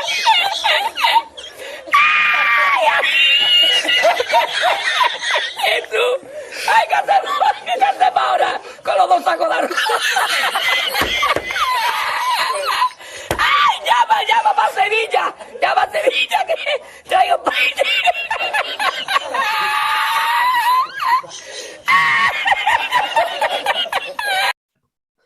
That's pretty good. I'll give you credit there. I don't know what it was, man. It just that clip like popped into my head, and immediately my brain was like, "Do this!" And so Oh, that's brilliant. Yeah. Of course, I'm sure you saw that full support of people like DeSantis here today, right? Yeah, then he tweeted out like "truck yeah" or whatever. That's so Yep. awesome. Yeah, somebody was just handing out stickers to that effect to all the truckers walking down the street here just a little bit ago. We were piling into some live streams and checking stuff out along with the latest news conference presser and that out of Canada. I love this story. It's like one of my favorite things. It's like I was saying yesterday on the show that we were talking, that this is like the first time it's like the rubber has really hit the road. You know, the first real kinetic action of the people to take back, you know, their countries, their freedoms, their liberties. The trucker protest, I feel like it's the first meaningful, like real meaningful demonstration that could produce like extremely impactful results worldwide. I'm stoked. I'm very excited, and it looks like there's only more and more of that coming. So yeah, I mean, you got the storm Manette cruising in here tonight into tomorrow. We're supposed to get 15, 20 centimeters of snow, however, whatever that amounts to feet wise. I know on the ground here, I've got at least a foot since last night about this time when it started. And it's the very same system that's about to hit there. And on top of that, they said counter protesters net are supposed to be rolling in. Listening to the guy on the street saying that they're supposed to have reinforcements brought in. So looks like Trudeau and company are probably bringing in the Soros mercenaries to try and start a little scuttlebutt. I heard military. I heard they're considering getting the military involved, which I think right there, that's the precipice, or it's got to be something close to a precipice, because then you find out who the military is loyal to. And if the military is loyal to the protesters, then you're basically talking a toppled government there in Canada. And I mean, that has huge implications, I would imagine. Well, and not only that, listening to their presser here just a little bit ago, you know, some of the media net is asking, how is it possible you guys didn't get this shut down? Let them get into the area and that this footprint around Parliament and everything else. How did you miss the boat on that? And I think the true answer to that is they were overwhelmed from the start. They misanticipated the number of folks coming in, and they seemed to think that people were just going to get directed like sheep into the designated areas. And, you know, like the chief of police said up there, you know, you can't really negotiate with these folks. He says there's like a core tenet of folks now that, you know, kind of hold the cards, if you will, but the rest of the folks, you know, don't necessarily all coalesce about a point. And that's kind of the beauty of this in its entirety, is the fact that it's spontaneous, it's organic, and decentralized. And that's probably the key tenet of all of this, is that you cannot go into this with a mindset of saying, hey, we're all of one accord and here's our central leader that's going to take charge and answer for all of us. No, absolutely not. What have we learned over the course of the last 4 or 5 years around this? It's got to be absolutely decentralized. And I think that's actually what's probably flummoxed both the media and the city council folks and probably the chief of police most, is that we couldn't contain it. Yeah. Yeah, no, that's really well said, Spectre. That's really well said. What do you like? How do you think like our government locally is going to handle so I saw there's a convoy they're talking about potentially starting in beginning of March. You know, I heard from coast to coast, right? From the West Coast all the way to DC. What do you guys think? Like, how's our government going to handle that? We know what our media is going to do. They're going to be hyperventilating and calling everyone that owns a big rig a domestic terrorist, racist, homophobic, whatever. It's going to be pearl clutching central. Is it going to? Yeah, it's all over the place for sure. Are they going to bring in the military? You think a National Guard, or are we going to have false flags trying to, you know, turn the people against, you know, a potential movement? Or what do you? How do you see America handling it differently, or will America handle it differently than Canada? Well, what I can say is this, is I can guarantee you the likes of the Muriel Bowsers, probably intelligence and military alike, are probably watching with keen interest on what's playing out in Canada at the moment. because they know their day is coming and they want to try and get ahead of this. Now, the question is going to be is, all right, for those organizing now, unfortunately, and I hate to say this, but, using the likes of some of these outfits to, start gathering funds that could potentially not have our best interest in mind, get off of those platforms, get off of them. Same is true of what they said that this Facebook group and that has now gone up from like 90,000 in the group here as of Friday to like 137,000 or something here as of the other day. Get off of Facebook. Make sure you have a backup to these. Facebook banned all the groups today. And then their stock has tumbled 21% since doing it. Now, I don't know if that's directly related or not, but I find that Facebook reported their earnings today. I'm guessing it's not too good then.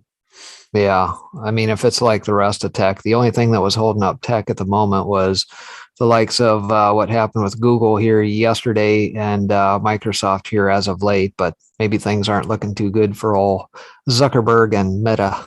Good. So that might just be purely coincidence in that regard. Yeah, I didn't know what to make of it. I got some breaking news here out of Epic Times.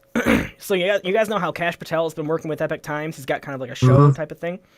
He's got an exclusive interview with President Donald Trump coming out here in a few days, and they're kind of previewing here. Apparently, President Trump goes full in railing against the mandates in this. So I'm kind of excited with it, especially with what's going on right now. Kind of feels like President Trump is throwing his full support behind this entire move, this entire movement to get rid of the mandates. So really happy to see that. Yeah. And I don't know if you've paid attention to some of the donors net to this Canadian campaign or not, but there's been some pretty heavy hitter folks net that have donated to that, north of $30,000, $40,000 a piece in some cases. And I think the best they could tell is that I think there was a donation by Wire, I believe it was, and that's something that Elon Musk owns. And of course, we already saw last week where Elon Musk has said about Trudeau and what's going on there. So perhaps maybe they might be getting some dollars from high places. I don't know. Yeah. Well, speaking of the funding, I'm not sure if you heard this, Breaking Spectre. I mentioned this earlier on Edel's channel. It turns out that the trucker protest has brought in more funds than all of the major political parties of Canada combined. Oh, why do you think they want to get their hands on it? Yeah, that's a good point, man. $10 million plus since the inception of this mid-January here. And I'm sure the funds in that are probably eclipsed even that since I last heard it here a couple of days ago. But hell, even one of the questions asked by the reporters of the presser just a little bit ago was, how come you guys are allowing these folks to set up camp in the ball field, which is outside this footprint they're trying to protect? To set up basic amenities like probably shower houses and like food and stuff. Why are you allowing them to do that? Oh, the inhumanity of it all. Heaven forbid these people should actually have to, shit, shower, shave, and get a bite to eat, How many like 2-bit hack politicians in Canada right now are sitting there like they didn't realize like how popular the movement was going to be, so they're all writing their statements and preparing their tweets or whatever, like these extremist, violent, they made how much? How brave, patriotic, liberty-loving soul. Yeah, maybe. I don't think we're quite at that precipice yet. But breaking news, literally just from a few minutes ago, the Canadian Freedom Convoy GoFundMe is now under review after raising over $10 million. So, of course, GoFundMe is cucking out. They're going to try and remove the funding. But my prediction is it's going to just go to Give, Send, Go, and there'll be another $10 million waiting for them in a couple hours. And that's the painful lesson I thought that probably should have already been learned, but maybe not. And again, folks, if you're listening here today and you're part of that group wherever they have congregated, whether it be on Facebook, if they're on Telegram, wherever, if there is any way to get to the folks in that who are helping to organize this, get off of the platforms that do not have our interests in mind. We have learned so much over the last several years that there should be no reason whatsoever to go on their platforms at all. Yep. No, that's so true. I don't actually. I'm kind of shocked that they built that on GoFundMe. Like that they would even try to use GoFundMe to begin with. Like, well, I'm hearing the same thing even for the stateside protester following in the same footsteps. And I'm like, man, come on, guys, really? Here's the thing, though. This is going to backfire. This is going to backfire spectacularly. And there's a few reasons as to why. Number one, people support this freedom convoy rabidly because they should. Number two, it's not like if GoFundMe shuts down their page, it's not like they can just pocket that $10 million. They have to send all those donations back to the people who sent them in the first place. So immediately what will happen is they'll go to Give, Send, Go, and that $10 million is basically just going to go back to the donators, right? And then right into Give, Send, Go, and they'll probably end up raising even more because people will now be donating against GoFundMe. So this is going to backfire so spectacularly. I cannot wait to watch it happen. We need the censorship and the oppression to affect more and more people because they just don't like the normal people out there. Like if I tell somebody in my life that I got kicked off of PayPal and any bank associated with PayPal I can't work with,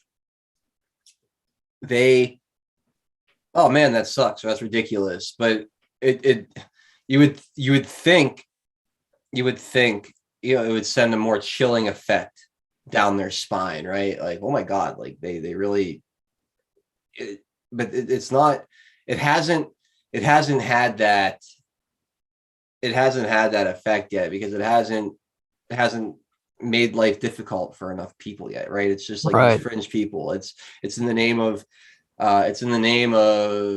upholding our civil society, keeping these domestic terrorists and these dangerous Russian assets off the internet. Trust me, we're doing you a favor. And that's how they're selling it now. So it's like, okay, you might come across an anecdotal story of someone here and there that gets caught up in the crossfire of that, but overall collateral damage, well worth it, and for an overall greater cause. When it gets to something like this that breaks well beyond our corner of the internet, well beyond the mainstream's containment control, something that the average person can easily comprehend and get behind and root for, a major movement like that, when they shut down the GoFundMe for something like that, when they kill the Facebook groups for stuff like that, now you're crossing the aisle and with who you're oppressing, and you're reaching a larger group of people that are now seeing the problem and being affected by the problem firsthand. So if it gets kind of that chilling effect to more of the normie public, it'd be really, really great. There needs to be more outrage over. I think it's building to that though, 412, because if you think about when this trucker deal starts here stateside, let's say they've got, I don't know, 40, 50,000 trucks, maybe more north of the border. A lot of those folks may come down if and when Ottawa gets resolved, maybe in time for that, don't know.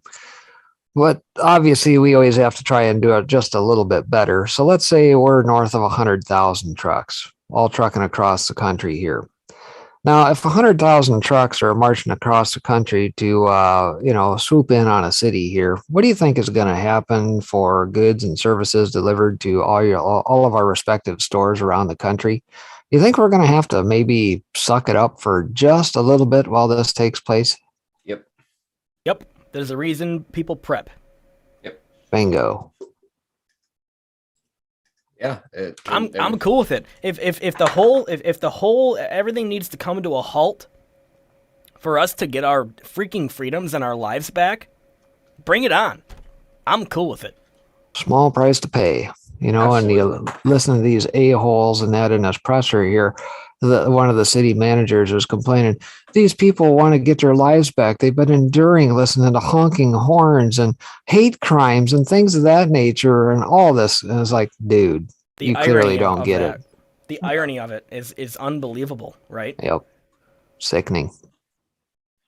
Absolutely.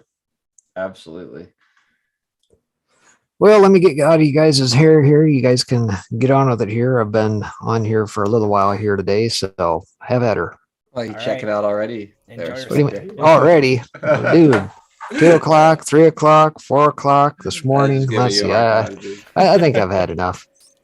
We'll be able to see you on Friday, hopefully. Absolutely. Probably not going to be going anywhere too soon here with all the snow and that we've gotten here today. I think we're going to be pretty well snowed in for a couple days.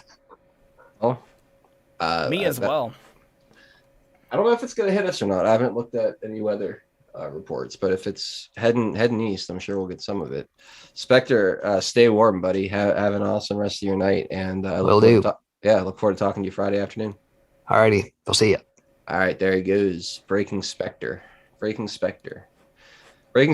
my first friend in the movement. He was my first buddy in the movement. After coming on the soapbox, he was like the first person to reach out to me, and we go way back. What's up, Pixels? What do we got? What do we got today, man? You're the headline guy. Man, I'm just enjoying everything. So right now, let's pull it up here. I do have my aggregator open. So we had this, right? The Canadian Freedom Convoy GoFundMe is under review. Not only that, we got a new President Trump interview saying that we have to end the mandates. He actually says in here they never should have began in the first place, which is, I think that's the first time President Trump has said something that against the mandates. So it's pretty substantial, and that's going to be coming out here on the 7th. So what day is that? Monday. Monday the 7th is when that is coming out. So I can't wait to watch that interview that's between President Trump and Kash Patel. Other than that, we've got what you already kind of brought up. Facebook stock plunges after closing. Far left tech giant loses 1 million US and Canadian users in 1 quarter. That is that's pretty big. And of course, the stock crashed 21%. Also, Whoopi Goldberg threatens to quit The View over suspension after Holocaust comments. And other than that, if anybody out there hasn't heard today, I'd be surprised if they did, but Jeff Zucker of CNN has resigned. I have a theory on the Whoopi Goldberg thing. What you got? She is just signaling that she is available for the Supreme Court nomination. Oh my God. Could you imagine, man? The like you want to turn the entire country against Biden, right? Nominate Whoopi Goldberg, one of the most unqualified people. Like I'd rather have my cat on the bench than Whoopi Goldberg. Like it's just like, please do it, Biden. Obviously, please I'm just joking, but. But the point that you're making is totally correct, right? And you were alluding to this earlier on your show. Force them to live up to their ridiculous BS. Yeah. Because when you do that, they're trapped between a rock and a hard place. The only direction they're willing to go in is left. So keep pushing them further left and further left and further left. Eventually, everyone's going to open up their eyes and realize these people are absolutely off their rocker. They're insane. Yeah. Yeah, and every time they make a pick for anything, hire anybody, just ask them, well, how come you didn't pick any race, any gender? There's like 100 of those to choose from apparently, and just like, well, why didn't you pick why didn't you pick a non-gender conforming a Californian green-haired person who identifies as an avocado? Yeah. That's what we want on the Supreme Court. Anything less than that is bigotry. Fucking bigots, man. Anyway, I'm taking a look at the headlines right now. I'm trying to gather some new stuff. What do you have? Is there anything we didn't get to on the show earlier? There was an article by the Gateway Pundit that said after the GOP takes control of the House, Biden needs to be impeached. And you think? Well, he deserves to be impeached, but when you look at that from like a strategic standpoint, like, is that really a good idea? Like, has there ever been anyone that has red-pilled more Americans than Joe Biden? Is there anyone in the world right now that you would rather have running this? Yes.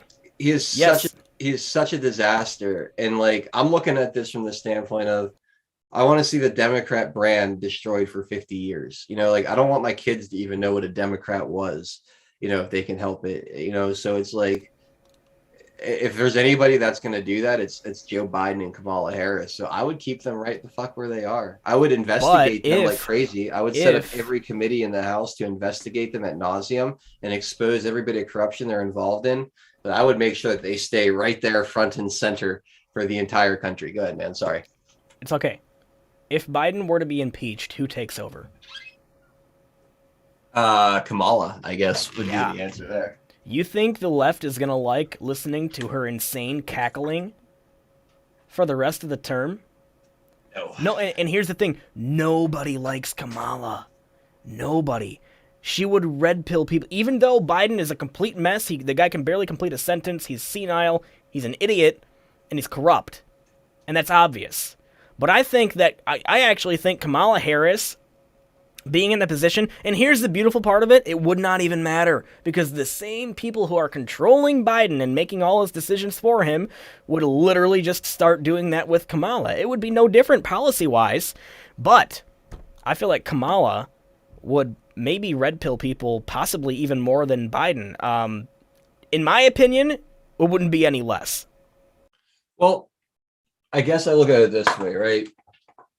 By not impeaching, like, if I'm the Republicans, here's my play. I set up investigative committees everywhere, right?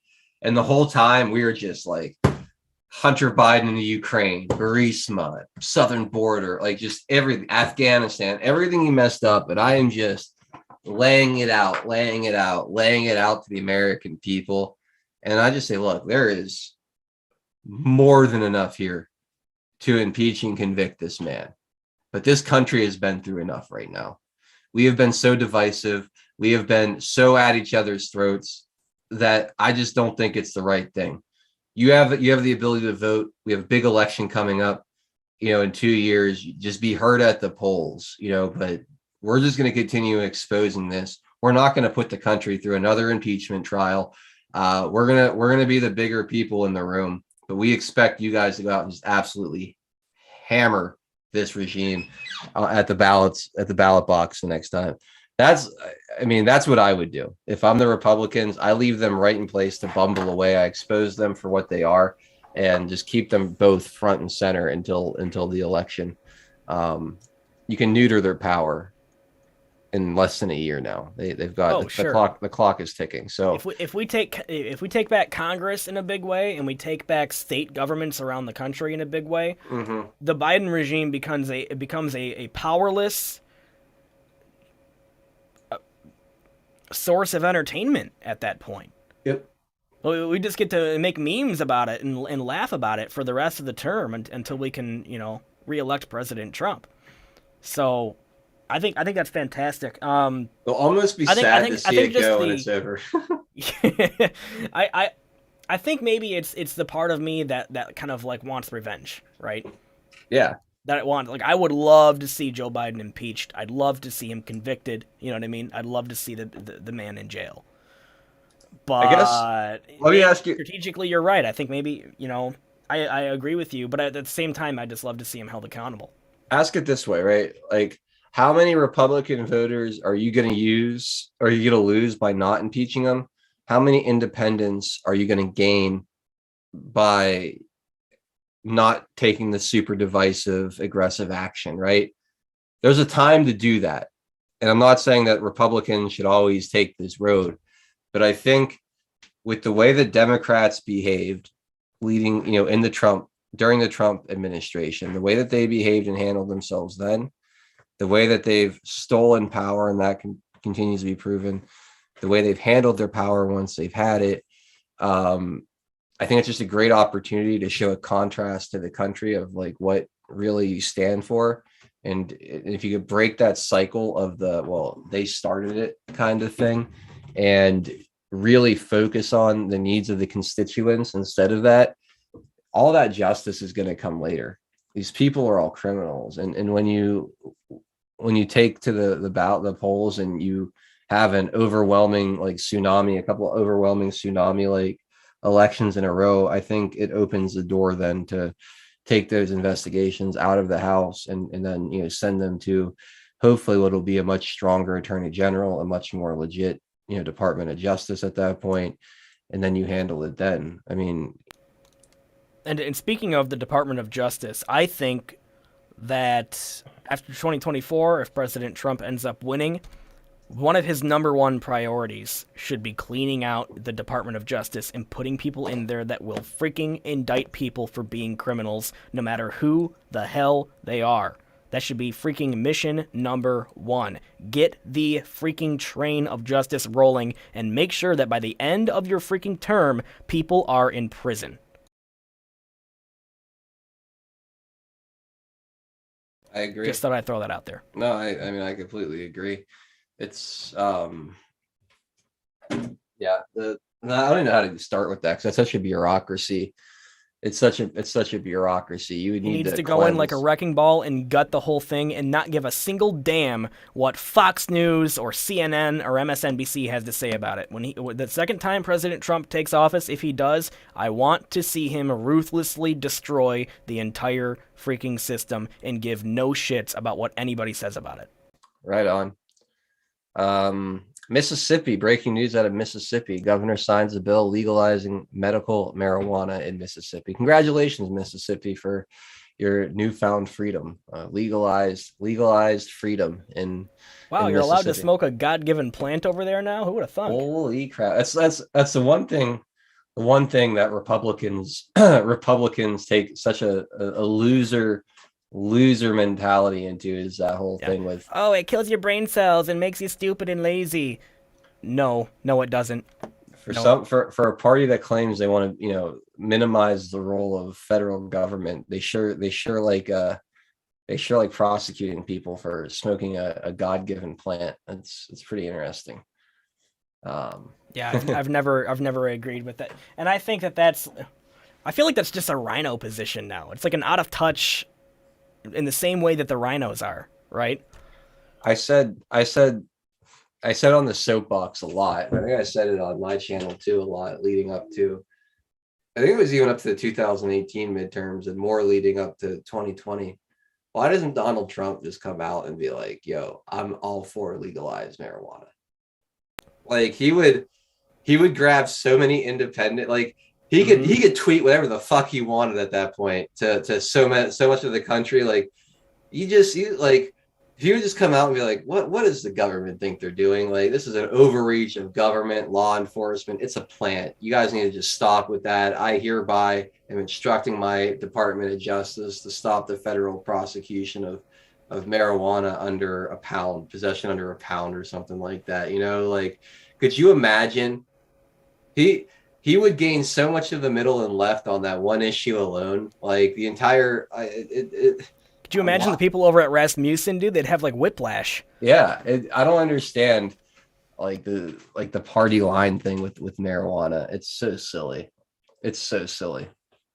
And that's a perfect word for it too, silly. Yeah.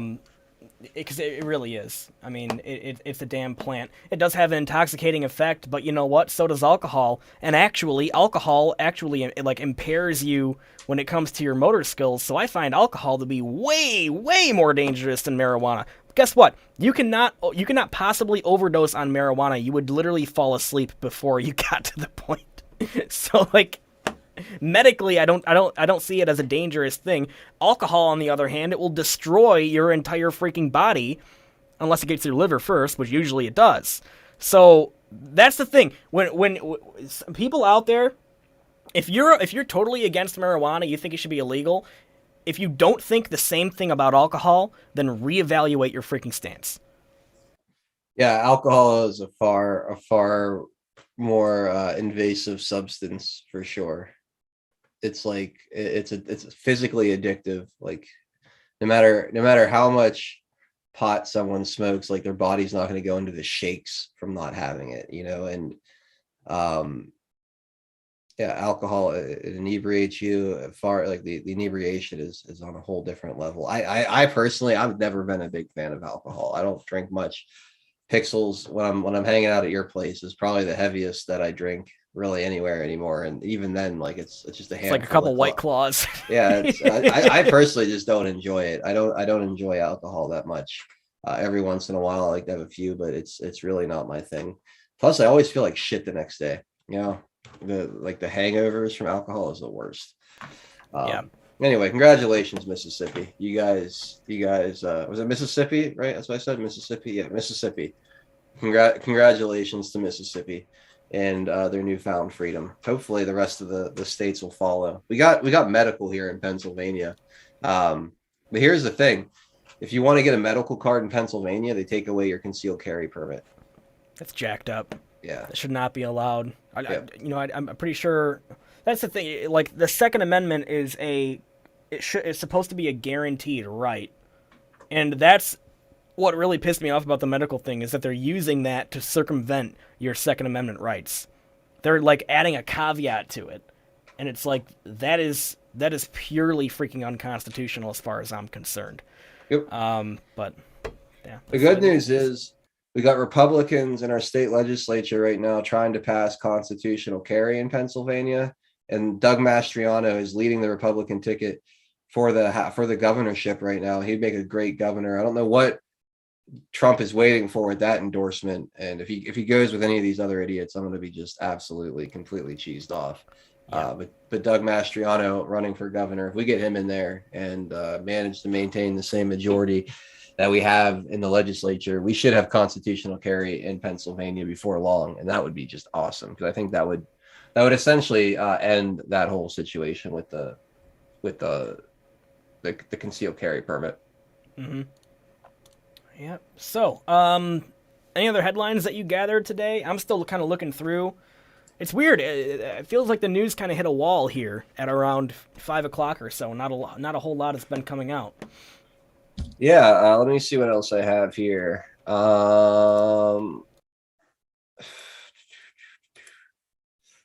14 states urge Supreme Court to block new Alabama redistricting ordered by low court. Or I'll put this up on the screen. So this has been a big battle with the redistricting. I talked to Jeff over at Digital Soldiers Network about what's going on in Florida. With that, I guess Alabama's got a little bit of a war going on here too. So 14 states are urging the Supreme Court to reject the lower court's ruling that a new congressional electoral map approved by Alabama's legislature last year be returned to state lawmakers for redrafting because it supposedly disadvantages Black voters. The move comes after 3-judge panel of the U.S. District Court for the Northern District of Alabama issued a preliminary injunction January 24th against John Merrill, Alabama's Republican Secretary of State, temporarily forbidding him from conducting any congressional elections in the state, as the Epoch Times previously reported.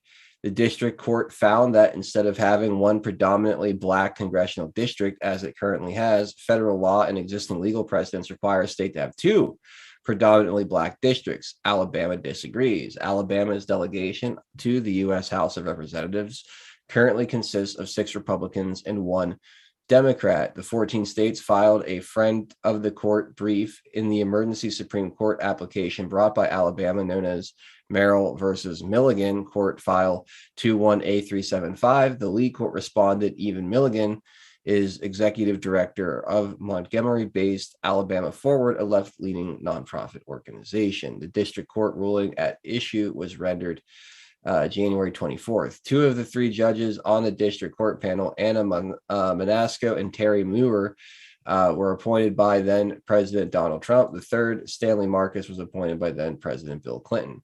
In a lengthy unanimous decision written by Manasco, the panel found Milligan was substantially likely to establish that the redistricting plan violates Section 2 of the Voting Rights Act. The section of federal statute prohibits voting practices or procedures that discriminate on the basis of race or color.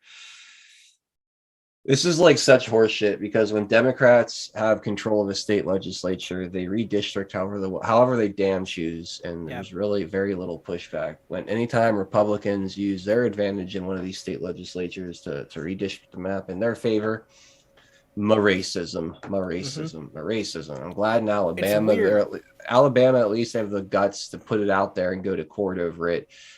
In Missouri, in Florida, in Ohio, and many other states, The Republicans are weak. They're completely weak, and they're not fighting. And they're just, it's just like this constant attempt to ingratiate themselves to this machine, and it's just so stupid because that machine wants to kill them. Yeah.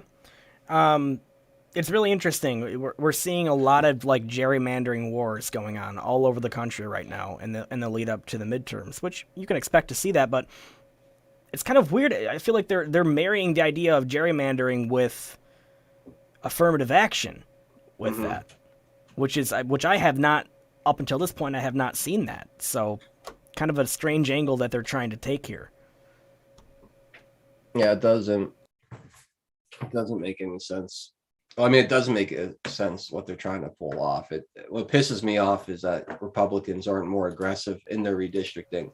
Yeah. They're gonna, if you try to take even so much as a seat, they're gonna sue you. So you might as well go for it all. Here's another one I had from the Gateway Pundit. After failing to pass Build Back Broke in voter reform, Chuck Schumer moves on to gun control. Yeah. So now he's moving on to one of the left's favorite pet projects, gun control. Breitbart reports Chuck Schumer pushes $1.5 billion for gun control. On Sunday, Chuck Schumer pushed for the federal government to allocate $1.5 billion to fund new gun control actions by the Bureau of Alcohol, Tobacco, Firearms, and Explosives, ATF. We need to dismember and dissolve, defund, and remove the ATF from our lives. It's completely ridiculous. The New York Post reported that Schumer wants to use the funds to get the ATF behind the Interstate Task Force on Illegal Guns. The task force is ubiquitously aimed at getting illegal guns off the streets of New York. Schumer commented his desire to get the ATF involved in the task force, saying the ABCs of beating back the scourge of gun violence depends on 3 federal letters, A, T, and F. God, these fucking people, dude. I swear to God, licking the boots of the ATF. It's like, ugh. He added, I'm pushing for $1.5 billion in federal funds for the agency so they could help with this work to do more at the national level. Without the $1.5 billion, these plans will not have their full impact, and we need full impact to address the flow of these crime guns in our communities and across our state. It is just so tiring that they just constantly push gun control to stop gun violence. It doesn't work. It's never worked. It's not going to work. And yeah, the ATF is a completely unconstitutional organization that should not exist. So it makes perfect sense that Chuck Schumer is trying to jam, $1.5 billion of your tax dollars into their budget. I don't know. You know why? I don't have much else to say about it. It's infuriating. What's that? What I've noticed about this is that he's not proposing legislation for stricter gun control laws. He's proposing legislation to give $1.5 billion to the ATF, purportedly to go remove illegal weapons from liberal cities. And that is exactly why he's doing it. The Democrats have been exposed for a very long time now. All these liberal cities that have the strictest gun laws of the entire country happen to have the worst gun crime levels in the country as well. And it is exposing them for their idiocy, their hypocrisy, for the fact that gun control measures do not work. So Chuck Schumer here, little Chucky, is trying to come to the rescue of people like Beetlejuice over in Chicago, because every single weekend with Breitbart posting the deaths due to gun crimes in Chicago, like literally every week, they can't have that continue. That's causing too much like strife for them. So I think that's what he's trying to do here. He wants the ATF to go in, get rid of all the illegal guns, which would. So I think he's doing it to stop the bleeding with that situation. I don't know. They had the shooting of the cop in New York too, right? You had a huge display in New York City with the NYPD, and I think people are pretty tired of the lawlessness, and I think people are starting to are also starting to see that it's not guns. It's the fact that you're defunding the police. You're letting these violent criminals out on bail for pennies. You're not even charging them in some cases. there's no accountability for being a violent criminal in a lot of these areas. So they're scapegoating guns. I think that's a big way of just also scapegoating guns too, right? It's you And notice this is gonna fail, right? This is not gonna have an impact on gun violence. I'm just gonna come out and say it right now. It's going to fail because the criminals, if they do just take guns away from the criminals who have illegal guns, you know what they're gonna do. They're just gonna go right back to the black market, use the $400 they just made the other day, shoplifting or selling crack cocaine on the streets because the cops won't arrest them for that shit anymore, and just buy another illegal gun. The guy that killed the cop in New York last week or whenever it was, he was a felon, so he shouldn't have had the gun to begin with. The gun had like a 50-round drum. It was like a Glock with like a 50-round drum. Also illegal in New York and the state he brought it in from too. The laws were already in place. The laws were already in place. Yep. And here's the thing. And I don't know what Democrats or out there, or just any gun grabbing person out there who thinks that gun laws are gonna stop gun violence. I'm gonna let you in on a little secret. I'm not a criminal. I'm not a violent criminal. I've never been arrested for a violent crime or anything like that. But I think I've broken down some of the psychology behind an individual in the mindset willing to shoot and take a life using a firearm. You're coming closer. Dangerous criminals don't give a fuck about your gun laws. They're not gonna be like, oh, I'm gonna go shoot this dude. Oh, wait a minute, I'm not allowed to have that gun. I'll just stab him instead. Like, come on. It's infantile. It's infantile. Yeah. Well, here's what I'll say. I'll word it a little bit differently. There has never been and will never be a law that is preventative in nature. Laws do not prevent crimes. They provide an avenue to punish somebody for committing a crime. They will not and never will truly prevent crime. There's nothing magical about a law written on a piece of paper that's going to physically stop somebody from committing a crime. Believing that is stupid and ridiculous. Yeah, and that's not the role of government to stop and prevent crime. That's not what we do. You investigate crime, you prosecute crime, but crime prevention, I don't think, is on the list of responsibilities there. I mean, maybe I've got that wrong, but yeah, you're right. It's not. Our laws are not preventative, or they're not supposed to be anyway. I don't know, man. The gun control thing kills me because there's just no good arguments for it. Yeah, and I think that when it comes to all of the issues, I think most of the left has kind of realized now, like, that argument is ridiculous. I've heard in the past year, I don't think I've heard a single self-professed liberal like actually believing in gun control, because they realize how stupid the whole thing is. Like, it's just too damn obvious. Yeah, I don't know, man. It's definitely one of my favorite things to debate with somebody on the other side is gun control, for sure. Because there's no way you can lose. Yeah, it's a very, very easy one to win. Very, very easy one to win. I mean, all you have to do is ask them if they trust the government. 9 times out of 10, they say no. And he's like, oh, who should control the guns then? Right, you want them to be the only ones with the guns? Yeah, freaking okay. Genius. Yeah, so I mean, it usually the conversation goes about that long. Yeah, no, it's good stuff. I don't know, man. I don't have a whole lot else. Neither do I, man. I've been like refreshing the hell out of my news aggregator, and there's just not a lot going on right now. The world is silent. What's going on? Without like, retreading over what we already covered earlier. I don't really have much else. I don't really have much else for today. Let me take a look at my show prep that I did for the breakdown today. Maybe there's something in there that hasn't been touched upon that we can talk about really quick here. clicking through it. Oh yeah. Okay. So they're trying to ramp up this thing with Ukraine still. Yeah. State Department orders families of U.S. personnel to leave Belarus.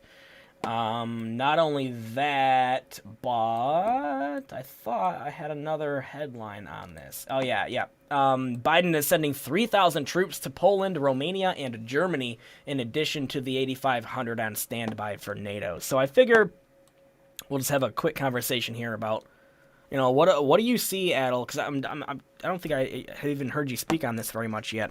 What do you see happening with this? Do you think that Biden's going to get the war that he wants, or do you think that Putin and Zelensky have already kind of figured it out, and that it's not happening the way? Because it really, to me, I think the White House actually wants a conflict here. Their behavior certainly makes it seem like it.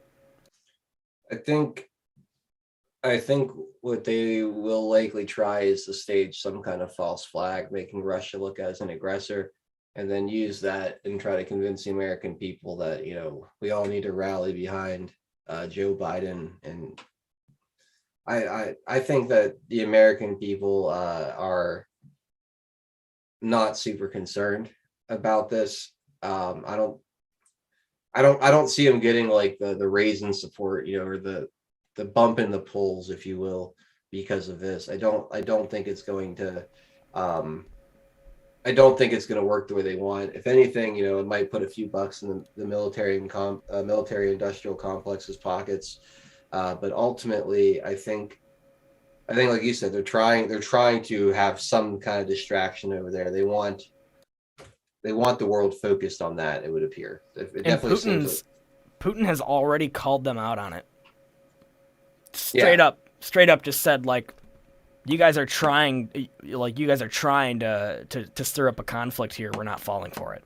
Well, I have it on pretty good authority that Putin is just a Russian bot spreading misinformation on the internet. So yeah. Okay. Also, Hunter Biden, New York Times suing the State Department for communications between Hunter Biden and stuff. And now they're calling for the New York Post now is getting into this as well, calling for the appointment of a special counsel on Hunter Biden for all of his corruption, all of those shady deals with foreign countries and whatnot. What do you see happening with this, Adel? I almost wonder if they're looking for like an exit from the Biden regime. Like, they realize this is not going the way that they wanted it to. He is losing them too much support. And so maybe, since it was the New York Times, total left-wing, cabal-controlled platform there, kicking this off, it just makes it seem like they're maybe trying to find an exit strategy here. So remember when like CNN had Minnesota in the background, like literally like the whole thing was on fire? And it said fiery but mostly peaceful protest, right? Mm-hmm. Yep. And they had that cue ball headed, guy. Look, everything's burning to the ground and it's violent, but it's mostly peace. So I think the New York Times, they've been looking at this dumpster fire and they've been writing about this dumpster fire, and they've been thinking of all these different things to call it for a long time, like a bonfire, a pyrotechnic display, like waste management at some point. And now at some point they're like, that's a fucking dumpster fire. And we're gonna have to call it a dumpster fire because now people are wondering why we can't see it as a dumpster fire that it is. I think that you're going to see a massive turning from the media on Biden. You have to, if you're the media, to continue going down this road of like he's doing great, he's doing a good job, we should support him. It's basically the media and Biden are standing at the edge of a cliff, and Biden's like, come on, let's jump, and the media is like, nah.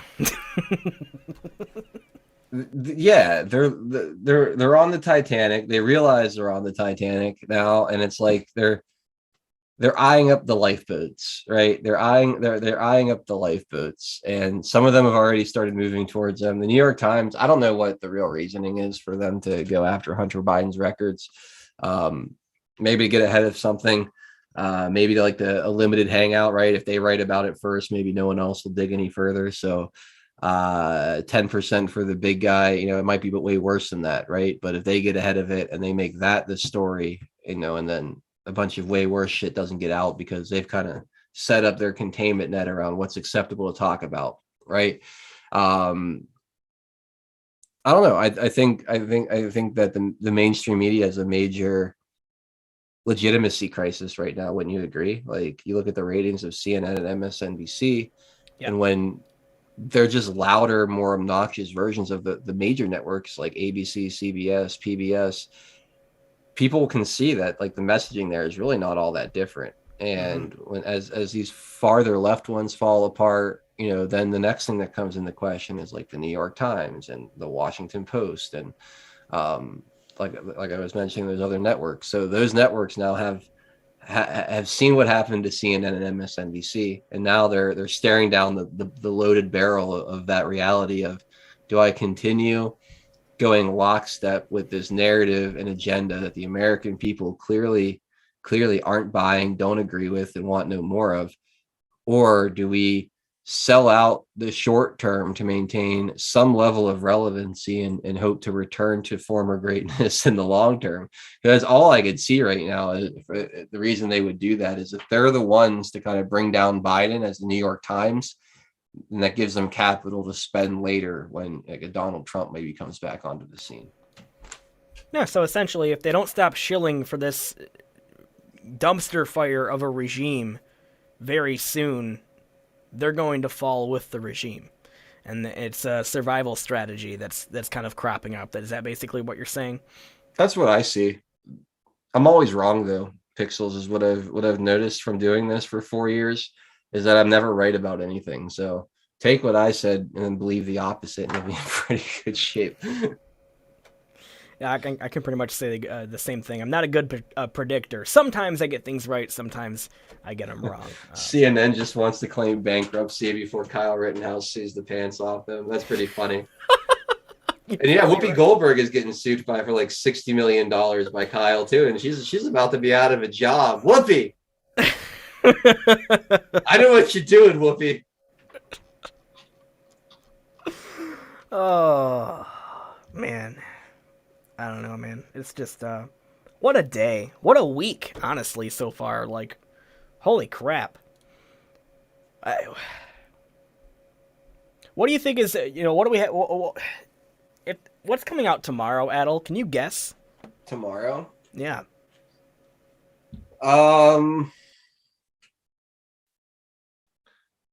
Justin Trudeau will continue to hide. We will continue to laugh. GoFundMe will delete the trucker's account. Oh, that's all I got for right now. I feel like it's right. It's like coming into the week, I felt like the news was kind of patterning out a little bit. Like we had 2 or 3 just monster weeks of just massive revelations and stuff dropping. Like I would say, like headline fire hose. Like you guys should have seen me prepping. Like the past couple of weeks, it's been like ridiculous. I'd say like the last 2.5, 3 weeks have been really intense. I think it seems like a slower week. I don't know if I expect much this week. Of course, I could be wrong. Something maybe could drop, but I think we're kind of in like a little bit of a lull. Maybe next week we'll pick up and we'll see some more movement. I will say the thing with Durham in the OIG and that whole thing kind of coming into play. I think we might be close to another piece from the Durham thing coming up. So maybe we get something like that by the end of the week. We'll see. That would be nice. I've been waiting for a solid update. We keep getting these tiny little like crumbs. You know what I mean? They're just not enough to satiate my hunger. I think the other possibility is that tomorrow, or at least in the coming days, they will do some type of false flag event or something to either try and destroy the trucker protests or maybe distract from them. What do you think of that? I think that they would like to try. I'll make the same point I made earlier, is it's going to be real hard to pull it off without like without getting found out. There's a ton of eyes on the ground in those areas now, tons of cell phones, cameras, people broadcasting, live streaming, covering this thing at all angles. So I think if they were going to try the false flag, they would have had to had that set up ahead of time before like the truckers got there, and had that kind of laid out, and they would have cut the, nipped this in the bud. The fact that they weren't really prepared in that way to do something like that makes me think that getting caught flat-footed might put an ixnay on a plan like that, because there's just too many eyes on it at this point. I feel like those false flags pixels have to be like prepared in advance, and like they have to be like, it would have had to be in place before the truckers even got there. Okay, they're on the way. What are we going to do? Let's get it in place. Let's wait till they get here, get set up, and boom, within a day, this thing's over. It's been what, 4 days, 5 days, a week? I don't really remember how long ago. And there's been nothing like that. I think they were caught completely flat-footed somehow. Right. Yeah. No, I think you're pretty much spot on there. I still see a possibility of them trying it, because you have to remember these people are stupid. For sure. But I don't know. We'll just have to see. Pure speculation, just to end this episode of The New Guard. So yeah, we're pretty much there. We're at 7 o'clock. I have to go take the trash out in a foot of snow, so please pray for me, everyone out there. I'd appreciate that. Good luck with that, man. Yeah, I'll be on tomorrow at 4 o'clock with Taking It Back. We got Dilly, we got Frank. It's always a lot of fun. Drunk Pinata and Tennessee Homesteader do 2 hours here on 5x5 as a pre-show. Leading up to that, if you guys want to hang out and get pumped up. Otherwise, catch Pixels at 6:30. All yours, buddy. Yep. Like Adel said, tomorrow at 6:30 p.m. Over on my channel on Foxhole, D-Live, and on Twitch. And very soon I'll be getting Rumble up and running. Yeah, I'm looking forward to it tomorrow. Should be a really fun show. And everyone keep on keeping on and enjoy the rest of your Wednesday night. All right, buddy. Good night. Peace out, guys.